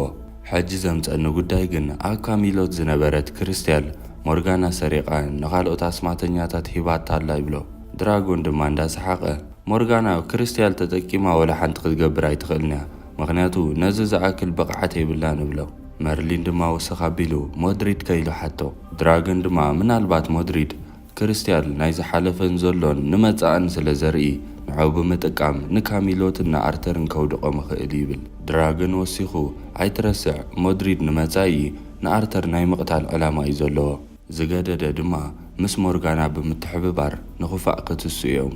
እዚ ኸይፍጠር ተደሊኻ ግን ኩሉ ነገር ቅድሚ ምፍጻሙ ዘለካ ዓቕሚ ተጠቂንካ ነዚ ዝሓስብዎ ዘለዉ ሰይጣናዊ ሕብረት ኣፍርሶ ይብሎ። መርሊን ንመጻኢ ብዙሕ ስራሕ ይጽበዮ ምህላው ተረዲኡ ንገዝኡ ምለስ። ሞርጋና ነታ ዝሰረቐታ ክርስትያል ኣብ ኢዳ ሒዛ ለይቲ ወላ ሓደ ሰብ ከይረኣያ ካብ ካሚሎት ትወፅእ። መርሊን ግን ነፍሲ ወከፍ ስጉምታ ይከታተላ ስለ ዝነበረ ከይረኣየቶ ደድሕሪ ኣይስዕብ። ሽዑ ናብቲ በዓል ሞድሪድ ዘለዎ ቦታ በፂሓ ነታ ክርስትያል ኣረኪባቶም ቅድሚ ምኻዳ ምስ ኣልቫር ኮፍ ኢላ ኸትዕልል ትጅምር እሞ ንሱ ድማ ሞድሪድ ክርስትያል ከመይ ገይሩ ከም ዝጥቀመሉ ምስ ፈለጠ ናይ ኦተር ሰራዊት ከነጥቅዖም ኢና ብላ። ሞርጋና በዚ ጉዳይ ንእሽተይ ክትሻቐል ስለ ዘስተውዓለላ ንስኺ ኣዝዩ ክደፋርን ጽብቕትን ንፍዕትን ጓል ምዃና እንዳተዛረበ ሞርጋና እውን ከም ዝፈርሐትን በይንኻ ምዃን ድማ ከም ዝሰልቸዋን ትነግሮ። ንሱ ድማ ኣጆኺ በይንኺ ኮንክን ኩሉ ግዜ ምሳኽለና እንዳበለ ናብ ኣገጹ እንዳተጸግዐ ብፍቕሪ ዓይኒ ዓይና እንዳጠመተ ክስዕማ ምስ ቀረበ ሞርጋና እሞ ክኸይድ ኣለኒ ኢላ ትትስእ። እዚ ኩሉ ክፍጠር ከሎ መርሊን ብድሕቲ ገረብ ተሓቢኡ ኩሉ ይዕዘብ እዩ ዘሎ። ልክዕ ሞርጋና ምስ ከደት ግን ካልእ ጓል ካብ ውሽጢ እቲ ገዛ ወፂያ ኣብ ብርኩ ኮፍ ትብል እሞ እዚኣ ናይ ብሓቂ ሰበይቲ ምዃናን ንሞርጋና ከታልላ ይፍትን ምህላውን ንርዳእ። መርሊን ነዚ ኩሉ ድሕሪ ምዕዛቡ ናብ ጋየስ ከይዱ እዚ ኣልቫር ዝተባህለ ሽፍታ ካብ ቀደም ጀሚሩ ንኦተር ከውድቆ ከም ዝደልን ጋየስ እውን ውስኽ ኣቢሉ ካብ ቀደም ጀሚሩ ሰባት ብምትላልን ምስቶም ተሓባበርቱ ሸፋቱ ብምዃኑ እውን ንኦተር ካብ ስልጣን ከወርድ እዩ ዝፅዕር። ንሞርጋናን ነቲ ህፃን ሞድሪድን ከማን ኣታሊልዎም እዩ ዝኸውን ይብሎ። ጋየስ መሊሱ ንንጉስ ትኽብተኽ ካብ ንነግሮ ከም ካልእ ጠዌ ዘይነግሮ ኢሉ ሓሳብ መጺሉ ናብ ንጉስ የምርሕ እሞ ሰባት ክዛረቡ ከም ዝሰምዐን ነታ ክርስትያል ካብ ካሚሎት ዝሰረቓ ብኣልቫርድ ዝምራሕ ናይ ሸፋቱ ግሩፕ ምዃኑን ሕጂ እውን ካብ ካሚሎት ብዙሕ ከይረሓቑ ኣብቲ ጫካታት ከም ዝርከቡ ይነግሮ። ሕጂ እውን ነታ ክርስትያል ሒዞማ ካብ ካሚሎት ንእሽተይ ርሒቖም ኣብቲ ጫካታት ከም ዘለዉ ይነግሮ። ኦተር ኣበይ ከባቢ ህልው ኢሉ ምስ ሓተቶ ጋየስ መርሊን ዋላ እኳ ነጊርዎ ተነበረ ካብ ካልእ ሰብ ከም ዝሰምዖ ኣምሲሉ ይነግሮም። ሽዑ ኦተር ተቐላጢፉ ንኣርተር ፈረስካ ሒዝካ ወተሃደራትካ ሒዝካ ናብኡ ኺድ ኢሉ ይዕዝዞ። ሞርጋና ነዚ ምስ ሰምዐት ኣዝያ ሰንቢዳ ደድሕሪ ኣርተር ከይዳ ኸተዳናግዮ ትፍትን እሞ ኣርተር ግን ክሰምዓ ስለ ዘይከኣለ ተቐላጢፋ ፈረስ ኣልዒላ በዓል ኣርተር ናብቲ ቦታ ቅድሚ ምብፅሖም ናይ ኣርተር ወተሃደራት ይመፅኹም ኣለዉ ኢላ ኽትሕብሮም ትፍትን። በዓል ኣልቫር ነዚ ምስ ሰምዑ ሙሉእ ብምሉእ ይዳለዉ በዓል ኣርተር ቅድሚ ምምፅኦም። ኣልቫር ሽዑ እዚ ቦታ ናብ ከቢድ ኩናት ዝካየደሉ ቦታ ክቕየር ስለ ዝኾነ ንዕስኺ ካብዚ ቦታ ረሓቕ ኢሉ ንሞርጋና ኣብ መዕግርታ ስዒሙ ይሰዳ። ብኣርተር ዝምርሑ ዝነበሩ ወተሃደራት ድማ ጋየስ ንመርሊን እቲ ቦታ ነጊርዎ ኢሎም ስለ ዝሓሰቡ ብመርሊን ይምርሑ። ኣብ መገዲ ግን ንእሽተይ ከኣምንዎ ስለ ዘይከኣሉ በስማት ገይሩ ናይ ሰብ እግሪ ዓሰር እንዳሰርሐ በዚ ንዑና ኢሉ ይእምኖም። ኣብ መወዳእታ ናብቲ በዓል ኣርቫር ዝነበርዎ ቦታ የብፅሖም እሞ ወላ ሓደ ሰብ ግን ክረኽቡ ይከኣሉን። ሽዑ ግን ሃንደበት ብማንቲክራማ እንዳተሃርሙ ሙሉእ ብምሉእ በቶም ሸፋቱ ተኸቢቦም ክብድ ዝበለ ኩናት ኣብ ልዕሊኡ ምኽፈት። ሞርጋና ድማ ነዚ ሰሚዓ ብርሑቕ ክጭናቕ ኮላ ርኢናያ። ኣልቫርድ ድማ ንሞድሪድ ንስኻ ካብዚ ቦታ ረሓቕ ኢልዎ። ንሱ ናብቲ ኩናት ይኣቱ እሞ ህፃን ሞድሪድ ድማ ካብቲ ከባቢ ክሃድም ይጅምር። ሞድሪድ ካብቲ ቦታ ሃዲሙ ቅድሚ ምርሓቑ ግን ብወተሃደራት መታን ከትሕዞ ኢሉ መርሊን ብኣስማት ተዓንቂፉ ከም ዝወድቕ ይገብር። እቲ ቆልዓ ግን ብሕርቃን ተስዩ ነቶም ክሕዝዎ ዝመፁ ወተሃደራት ብኩናት ገይሩ ብጭካነ ይቐትሎም። ቀፂሉ እና መርሊን ኣፍጢጡ እንዳጠመተ ሎሚ ዝገበርካኒ ፈፂሙ ኣይክርስዖኒ ምሕረት እውን ኣይክገብረልካኒ ኢልዎ ይሃድም። ዘዕበኻዮ ኸልቢ እንከስካ እዩ። እቲ ውግእ ቀፂሉ ወተሃደራት ናይ ካሚሎት እንዳሰዓሩ ስለ ዝመፁ ነታ ክርስትያል ኣብ ኢዶም ኣትዮም ንኣልቫርድ እውን ኣሲሮም ኣሕዝዎ። ሽዑ ንምሸቱ ኣብቲ ከባቢ ሓዲሮም ኣርተር ክድቅስ ስለ ዝኾነ እታ ክርስትያል ንመርሊን ሂብዎ ተጠንቂቅ ክሓልዎ ኣይኸብሎ። መርሊን ድማ ተቐቢልዎ እንዳፈርሐ እታ ክርስትያል ኣውፂኡ ክሪኣ ይጅምር። ኣብዚ ግዜ እዚ መርሊን ሓይሊ ስለ ዝነበሮ ኣብ መጻኢ ክፍጠር ዝኽእል ነገራት ይርኢ። እቲ ዓብ ድራጎን ነፃ ወፂኡ ንካሚሎት ከጥፍኣ ኸሎ መርሊን እውን ኣብ መጻኢ ዝፈትዎ ሰብ ሞይትዎ ኣዝዩ ሓዚኑ ክበኪ ኸሎ ነዝታት ምስ ረኣየ መርሊን ኣዝዩ ይስንብድ። እዚ ነገራት ዝረኣዮ ንመጻኢ ከይፍጠር ድማ ኣዝዩ ይፈርሕ። ጀጋኑ ሰራዊት ናይ ካሚሎትን ኣርተርን ብዝገበርዎ ፃዕሪ ንኣልቫርድ ካብቲ ጫካ ኣሲሮም ሒዞሞ ኣብ ቅድሚ ንጉስ የንበርክኽዎ። ኦተር ድማ ኩሉ ግዜ ንዕኡ ከውድቕ ዝሓልም ሰብ ኣብ ቅድሚኡ እንዳረኣየ ካብዚ ሰሪዕከያ ንኽትከይድ ክርስትያል ዝሓገዘካ ሰብ ኣሎ ዶ ኢሉ ሓቶ። ኣልቫርድ ግን ወላ ሓደ ይሓገዘንን ኢሉ ስለ ዝመለሰ ኦተር ናይ ሞት ፍርዲ ብልዕሊኡ ይእውጅ። ኣልቫርድ ድማ ወተሃደራት ሒዞሞ እንዳኸዱ ከለዉ ብኽብሪ ክመውቴ ኦተር ንስኻ ኢኻ በደለኛን ገበነኛን ኩሉ ስራሕካ ሲኦል ይኸእትወካ ኢልዎ ኸይድ። ኩላቶም ካብቲ ዳራሽ ምስ ወፁ ድማ ኣብቲ ዳራሽ ንንጉስ ገዲፋቶ ቅድሚ መውፅኣ እውን ንስኻ ሲኦል ምእታውካ ዘይተርፍ እዩ ጨካኒ ኻይላ ፀሪፋቶ ትኸይድ። ኦተር ብነገራት ናይ ሞርጋና ኩሉ መሊሱ ይደናገር። መርሊን ድማ ኣብ ክርስትያል ዝረኣዮ ነገር ርዩ ኣዝዩ ዝጭነቕ ዘሎ ክሳብ ሕጂ ንጋየስ ከካፍሎ ሓይሽ ኢሉ ድማ ንመጻእ ዝፍጠር ኩሉ እንዳዓለለ በቲ ነገር ኣዝዩ ከም ዝተጨነቐ ይነግሮ። ጋየስ ግን ኣጆኻ ተረጋጋዕ፣ ንመጻእ ዝፍጠር ነገር ኣብዚ ሕጂ ግዜ ተዋሂብካ ኣሎ ከተዕርዮ ትኽእል ኢኻ። መርሊን ብናይ ጋየስ ዘረባ ክረጋጋእ ይፍትን። ናብ ሞርጋና ምስ ተመለስና ድማ መስተ ሒዛ ኸይዳ ነቶም ኣልቫርድ ዝሕልዎ ወተሃደራት ትህቦም። ቀፂላ መፍትሕ ሰሪቓ ስለ ዝነበረት ተኺላ ናብ ኣልቫርድ ተኣትሞ ነቶም ወተሃደራት መደንዘዘ ከም ዝሃበቶምን ሰናይ ዕድል ተመንያትሉ ትኸይድ። ኣልቫርድ ድማ ሳላ ሞርጋና ነቲ መጀመርያ ተኣሲሩሉ ዝነበረ ኸፊቱ ነቲ ዳሕረዋይ ማዕጾ ድማ ብኣስማት ሲሩ ይሓልፍ። ሓደ ካብቶም ብሰንኪ መስተ ናይ ሞርጋና ርእሶም ስሒቶም ዝነበሩ ሓለውቲ ወተሃደራት ተበራቢሩ ክሕዞ ይፍትን እሞ ኣልቫርድ ግን ቀቲልዎ ይኸይድ። ነዚ ጉድ ዝሰምዐ ኦተር ኣዝዩ እንዳሓረቐ ሓደ ዘይተፈልጠ ሰብ ንኣልቫርድ ሓጊዝዎ ከም ዘምለጠ ስለ ዝፈለጠ መን ከም ዝሓገዞ ዝፈለጥክዎ መዓልቲ ዝተወልደላ መዓልቲ ክሳብ ዝጸልኣ ስቓዩ ከብዝሖ ይብል። ሞርጋና እውን ኣብ ማእኸሎም ስለ ዝነበረት ነዚ ኦተር ዝብሎ ዘረባ ኩሉ ትሰምዖ። ንሳ ግን ድንበር ኣይበላን። ሽዑ ንመሸቱ መርሊን ደቂሱ ኸሎ ናይቲ ዓብ ድራጎን ድምፂ ናብ ርእሱ እንዳተመላለሰ መርሊን ማዓሴኻ ክትፈትሓኒ እንዳበለ ይጨንቆ። መርሊን ድማ ደቃሲ ኢኑ ተጨኒቑ። ምኽንያቱ ንድራጎን ነፃ ተውፂዎ ከምቲ ብክርስትያል ዝረኣዮ ንካሚሎት ከየፅንታ ስለ ዝፈርሐ ብሓሳባት ይቕርቀር። ንመጻኢ ግን መርሊን ተፈቲሕዎ ኣብ ከቢድ ሓሳብ ይቕርቀር። ንድራጎን ነፃ ተውፂዎ ከምቲ ብክርስትያል ዝረኣዮ ንካሚሎት ብሓዊ ንኸየጥፍኣ ኣዝዩ ስለ ዝፈርሐ እንታይ ከም ዝውስን ጠፊእዎ ኣብ መንጎ ሓሳባት ይቕርቀር። እንድዕ ኸኣ እምበር ንመጻኢ ሓደ ከቢድ ነገርስ ክፍጠር እዩ። ሽዑ መርሊን 24 ክፋል ኣብዚ ትውድእ። መርሊን 25 ክፋል እውን ክትቅፅል ኮላ ካብ ዝሓለፈ ክፋል ጀሚርና ዘይረኣናያ ሓፍታ ንሞርጋና ምዃና ዝፈለጥና ሞርገስ ናይ ማጂክ ቃላትን ሓውን ብምጥቃም ሓወልቲ ኮይኖም ዝነበሩ ኣዝዮም ገጀፍቲ ተቓለስትን ተወዳደርትን ህይወት ክትዘርአሎም ኮላ ንርኢ። እዚ ዝተፈጥረ ነገር ግን ብዙሕ ከይዶም ገየ ሓደ ጆሴፍ ዝተባህለ ወዲ ተዓዚቦ ስለ ዝነበረ ኣብታ ሲታድል ዝተባህለት ናይ ቀደም ናይ ጥንቲ መንበሪት ግዝኣት ትኪ ከም ዝረኣየ ናብ ኦተር ከይዱ ይሕብር። ኦተር ድማ ኣብቲ ዝተጠቕሰ ቦታ እንታይ ከም ዘሎ ስለ ዝፈልጥ በቲ ነገር ኣዝዩ ተሻቒሉ ንኣርተር ወዱ ወተሃደራቱ ሒዙ ንኽኸይድ ተዳሎ ብሎ።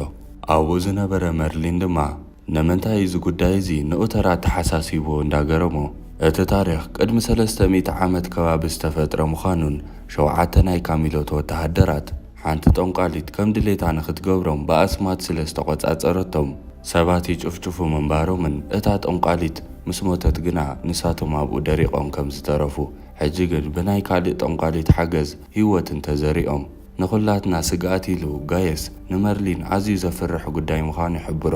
ኣርተር ድማ ምስ ወተሃደራቱን ምስ መርሊን ብምዃን ናብታ ዝተጠቕሰት ጥንታዊት ግዝኣት ሲታድል የምርሑ። ሞርጋና እውን ኣብ ገዛኣ ኾላ መልእኽቲ ብፍኒስራ ከም ዝተሰደደላ ሪኣ ኣብ ውሽጢ ደብዳቤ ጸኒሕዋ ከተንብቦ ምስ ከፈተቶ ግዌን ብድሕሪኣ ስለ ዝመጸት ሓበያ ትሕዛሞ።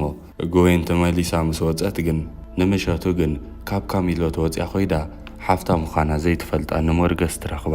ሞርገስ ድማ ሞርጋና ከም ዝመጸት ሪኣ ኣዝያ እንዳተሓጐሰት ሕጂ ብግቡእ ዝሓሸክ ትመስሊ ትብላ። ሞርጋና ድማ ምስጋና ንዓኺ ንስኺ ዝሃብክኒ ብራሽሌት ካብ ዝገብር ብሰላም ክድቅስ ጀሚረ። ኣነ ብዚ ካሚሎት ተመሳሲልካ ምንባር ኣዝዩ ኣሰልችኒ እዩ ዘሎ። ንኦተር ድማ ካብ ልበይ ጸሊእ እየ ዘለኹ ኢላ ትነግራ። ቀደም ኦተር ንዓይ ይሓስበለይ ነይሩ፣ ንኻልኦት ሰባት እውን ይሓስብ ነይሩ። ኣብዚ ሕጂ ግዜ ግን ብኣይ ይኹን ብኻልኦት ወላ ሓንቲ ይጭነቕን እዩ። ኣብ ዝሓለፈ ንዕኡ ክቐትለሉ ዝኽእል ዕድል ሙሉእ ብምሉእ ረኺበ ኣባኺኑ እየ። ሕጂ ተዝረክብ ግን ኣይምመሓርክዎን ትብል። ሞርጋና ናብ ሰይጣን ትቕየራላ። ሞርገስ እውን ተቐብላ ኣቢላ ሕጂ እውን ብዙሕ ክትገብርዮ ትኽእሊ ነገራት ኣለኪ። ኣነ ናይ ኦተር ግዝኣት ንኸፍርስ ሙሉእ ብምሉእ ተዳልየ ኣለኹ። ኣብ ጎነይ ድኺ ኣብ ጎኒ ኦተር ኢላ ትሓታ። ሞርጋና ድማ ምስኣ ከም ትሰማዕ ትነግራ እሞ ሞርገስ ነቲ ዕድል ተጠቒማ ብማጂ ጌራ ሃለዋታ ከም ተጥፍእ ጌራ ኣብ ዙርያታ ዝወደቐት ሞርጋና እንዳኾለለት ገለ ናይ ኣስማት ስራሕ ትገብር። ነጽባሓይቱ ንግሆ ሞርጋና ኣብ ክፍላ ምስ ነቕሐት ዕረፍቲ ተሰሚዕዋ ክትስእ ኾላ በንጻሩ ግን ግዌን ኣዝያ ተዳኺማ እሳ ጥራይ ዘይኮነ ንጉስ ከይተረፈ ከቢድ ድኻም ተሰሚዕዎ ኣብ ዓራቱ ይጋደም። ጋየስ እውን ብወገኑ ንሳቶም ሓሚሞም ኢሉ ክሕክሞም ዋላ እኳ ተፈተነ ንሱ እውን ቀስ ብቐስ እንዳተዳኸመ መጺኡ። ሒዝዎ ዝነበረ ጥርሙዝ ካብ ኢዱ ክሳብ ዝወደቕ ይኸውን።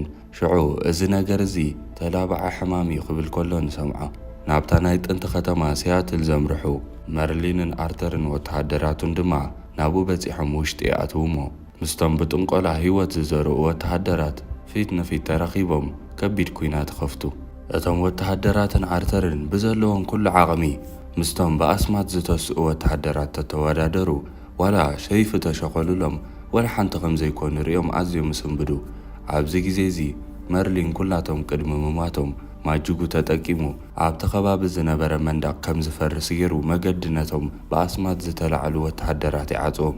ሽዑ እንኮ ንኣርተር ጥራይ ኣድሒንዎ ካብቲ ጥንታዊ ህንፃ ይሃድሙ።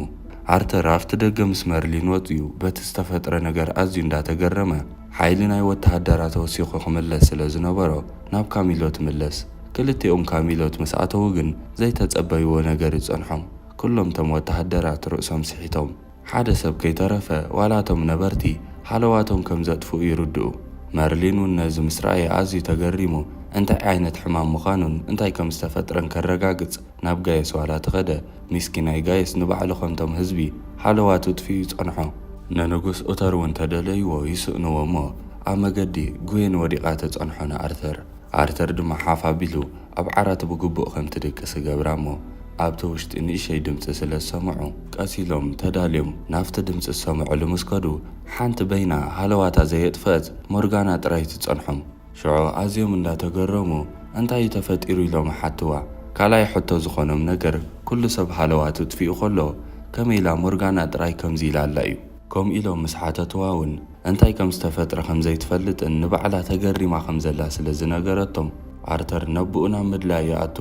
ኣብ መወዳእታ ኣብ ወንበር ኮፍ ኢሉ ኸሎ ይረኽቦ እሞ ንጉስ ከይተረፈ ሃለዋቱ ከም ዘጥፍአ ሪኦ ኣርተር ኣዝዩ ይበሳጮ። ኣርተር ክሳብ ሕጂ ካልኣይ ግዜ ሕቶ ዝኾነ ነገር ግን ኩሉ ሰብ ሃለዋቱ ጥፊኡ ኸሎ ከመይ ለያ ሞርጋና ወላ ሓንቲ ዘይኮነት ዝብል ሕቶ እዩ ደጊሙ ምስ ሓተታ። ኣብዚ ሕጂ ግዜ ግን መርሊን ምናልባት ሞርጋና ኣስማት ስለ ዘለዋ ይኸውን ኢሉ ስለ ዝጠርጠረ ኣርተር ከይፈልጣ ኢሉ ጋየስ ኩሉ ግዜ መጀመርያ ዝሕክማ ሰብ ሞርጋና እያ። ስለዚ ምናልባት ትዝሃባ መድሃኒት ንዓኣ ሰሪሑላ ክኸውን ይኽእል ይብሎ። ጋየስ ግን ምናልባት ንገዛእ ርእሱ ምሕካም ረሲዑ ሃለዋ ጥጥፊኡ ክኸውን ይኽእል እዩ ስለ ዝበሎ ኣርተር ኩሉ በቲ መርሊን ዝተዛረቦ ነገር ንእሽተይ ሓቁ ክኸውን ይኽእል ኢሉ ስለ ዝሓሰበ ንሞርጋና ሰይፊ ሂቡ ነቦ ይሓልው እዮ ኢልዋ ንመርሊን ሒዝዎ ይኸይድ ናብ ካልእ ስርሑ። ሞርጋና ድማ ሰይፊ ሒዛ ምስቲ ኣብዚ ሕጂ ግዜ ኣዝያ ትጸልኦ ኣቡኡ ንኣርተር ኦተር ፊት ንፊት ኮፍ ትብል። ኣብቲ ሓደ እውን ሞርገስ ነቶም ህይወት ዝዘርአትሎም ኣዝዮም ጨካናት ወተሃደራታ ዋላ ብሰይፊ ክሞቱ ዘይክእሉ ኩሎም ኣኪባቶም ናብ ካሚሎት ከተምርሕ ምዃና ንርኢ። መርሊን እውን ነታ ሃለዋቱ ጥፊኡ ዘሎ ጋየስ ከንቀሳቕሶ ክፍትን ኢሉ ዝተፈላለየ ኣስማት እንዳተጠቀመ ምስራሕ ኣብይዎ ሓንሳብ ፍሽኽ ኢሉ የድርቆ። ሓንሳብ ብኣስማት ከይፈለጠ ማይ እንዳገጨበ ብኹሉ መዳይ ፈቲኑ ሕልል ኢልዎ ኸሎ ኣርተር ይጽውዖ ከም ዘሎ ይሰምዕ። ሽዑ መርሊንን ኣርተርን ኣብቲ በሪኽ ህንፃ ናይ ካሚሎት ኮይኖም ብርሑቕ ሞርገስ ምስ ወተሃደራታ ትመጽእ ከም ዘላ ይርዩ። ቀልጢፎም ክገብርዎ ዝነበሮም ነገር ሞርገስ ንኡተር መታን ከይተቐትሎ ተቐዳዲሞም ክሓብእዎ ይጅምሩ። ሞርገስ እውን ብወገና ነቶም ዘይሞቱ ወተሃደራታ ሒዛ ናብ ካሚሎት ተኣቱ። በዓል ኣርተር እውን ክገብርዎ ዘለዎም ስራሕ እንዳሰርሑ ከለዉ እንዳተዳኸሙ ይመፁ ከም ዘለዉ ስለ ዝተረድኦም ሃለዋቶም ቅድሚ ምጥፎኦም ተጠንቂቖም ንኡተር ሰራሕተኛ ከም ዝመስል ገይሮም ካልእ ክዳን ክቕይሩሉ ይሰማምዑ። ስለዚ መርሊን ነቲ ክዳን ንኸምፅእ ምስ ከደ ምስ ሓደ ካብቶም ናይ ሞርገስ ወተሃደራት ፊት ንፊት ይራኸብ። ኣጋጣሚ ኮይኑ እቲ ወተሃደር ስለ ዘይረኣዮ መርሊን ተቐላጢፉ ኣብ ኣርማዶ ይሕባእ። ቀፂሉ እቲ ወተሃደር ምስ ከደሉ ተሓቢኡ ናብቲ ዓብ ድራጎን ይኸይድ። ድራገን ድማ ጎሪሕሉ ንመርሊን ክላገጸሉ ስለ ዝደለየ ንሱ እውን ተዳኺሙ ሃለዋቱ ከም ዘጥፍአ መሲሉ ይጸንሖ። መርሊን ድማ ኣዝዩ እንዳተሻቐለ ድራገን እውን ርእሱ ዝሰሓተ መሲልዎ ይስንብድ። እንተኾነ ግን ድራገን እንዳሰሓቐ ይትስእ እሞ ሕጂ ክትረድኣኒ ደልየ ኣለኹ ኣይትስሓቕ ብሎ መርሊን ድማ ድራገን ድማ ተቐብል ኣቢሉ ኩሉ ግዜ ናተይ ሓገዝ ትደሊ ኢኻ ንዓይ ግን ፍትሓኒ ኢለካ ክሳብ ሕጂ ነፃ የውፅኻኒ ንብሎ። መርሊን ድማ ንሎማ ሓግዘኒ ጥራይ ካሚሎት እንዳወደመት ሱቕ ኢልካ ይትሪኣኒ ኢኻ ኣነ ድማ ሓንሳብ ቃልኣት ኢልከ ክትኣምን ተደሊኻ በደይ በታ ዝፈትዋ መሕለልካ ኣለኹ ነፃ ከም ዘውፀካ ብሎ። ድራገን ነዚ ሰሚዑ እንዳተገረመ በቃ ነዴኻስ ህይወትካ እውን ከም ትኸፍለላ ቅድሚ ሕጂ ርአ ስለዚ ግድን ከኣምነካ ኣለኒ ኢሉ ነዚ ሕጂ ተፈጢሩ ዘሎ ጥንቁልና መፍትሒኡ ናይዚ ተፈጺሙ ዘሎ ጥንቆላ መሰረቱ መጥፋእ እዩ። እቲ ቀንዲ መመንጨው ድማ ኣብ ህይወት ዘለዎ ነገራት እዩ ዝስራሕ። እቲ ህይወት ዘለዎ ነገር ዝበሃል ዘሎ ድማ ሞርጋና ምዃናን ሞርገስ ሓፍታ ኩሉ ተኣስማት ኣብ ሞርጋና ሰሪሓቶ ከም ዘላ ይነግሮ። ስለዚ ክጠፍእ ተኾይኑ ንሞርጋና ክትቀትላ ኣለካ። ንሞርጋና እንተዘይቀቲልከያ ግን ኣርተር ኦተር እቲ ግዝኣት ዋላ ንስኻ ከይተረፈ ኩላትኩም ክትሞቱ ኢኹም ብሎ። መርሊን ድማ ኣዝዩ ሰንቢዱ ንሞርጋና ከቀትላ ምዃኑ ሓሲቡ ኣዝዩ ይጭነቕ። እንተኾነ ግን ኣማራፂ ስለ ዘይነበሮ ንገዝኡ ተመሊሱ ሓንቲ መርዚ ትመስል ነገር ነዊሕ ድሕሪ ምሕሳብ ሒዝዋ ክወፅእ ከሎ ንሪኦ።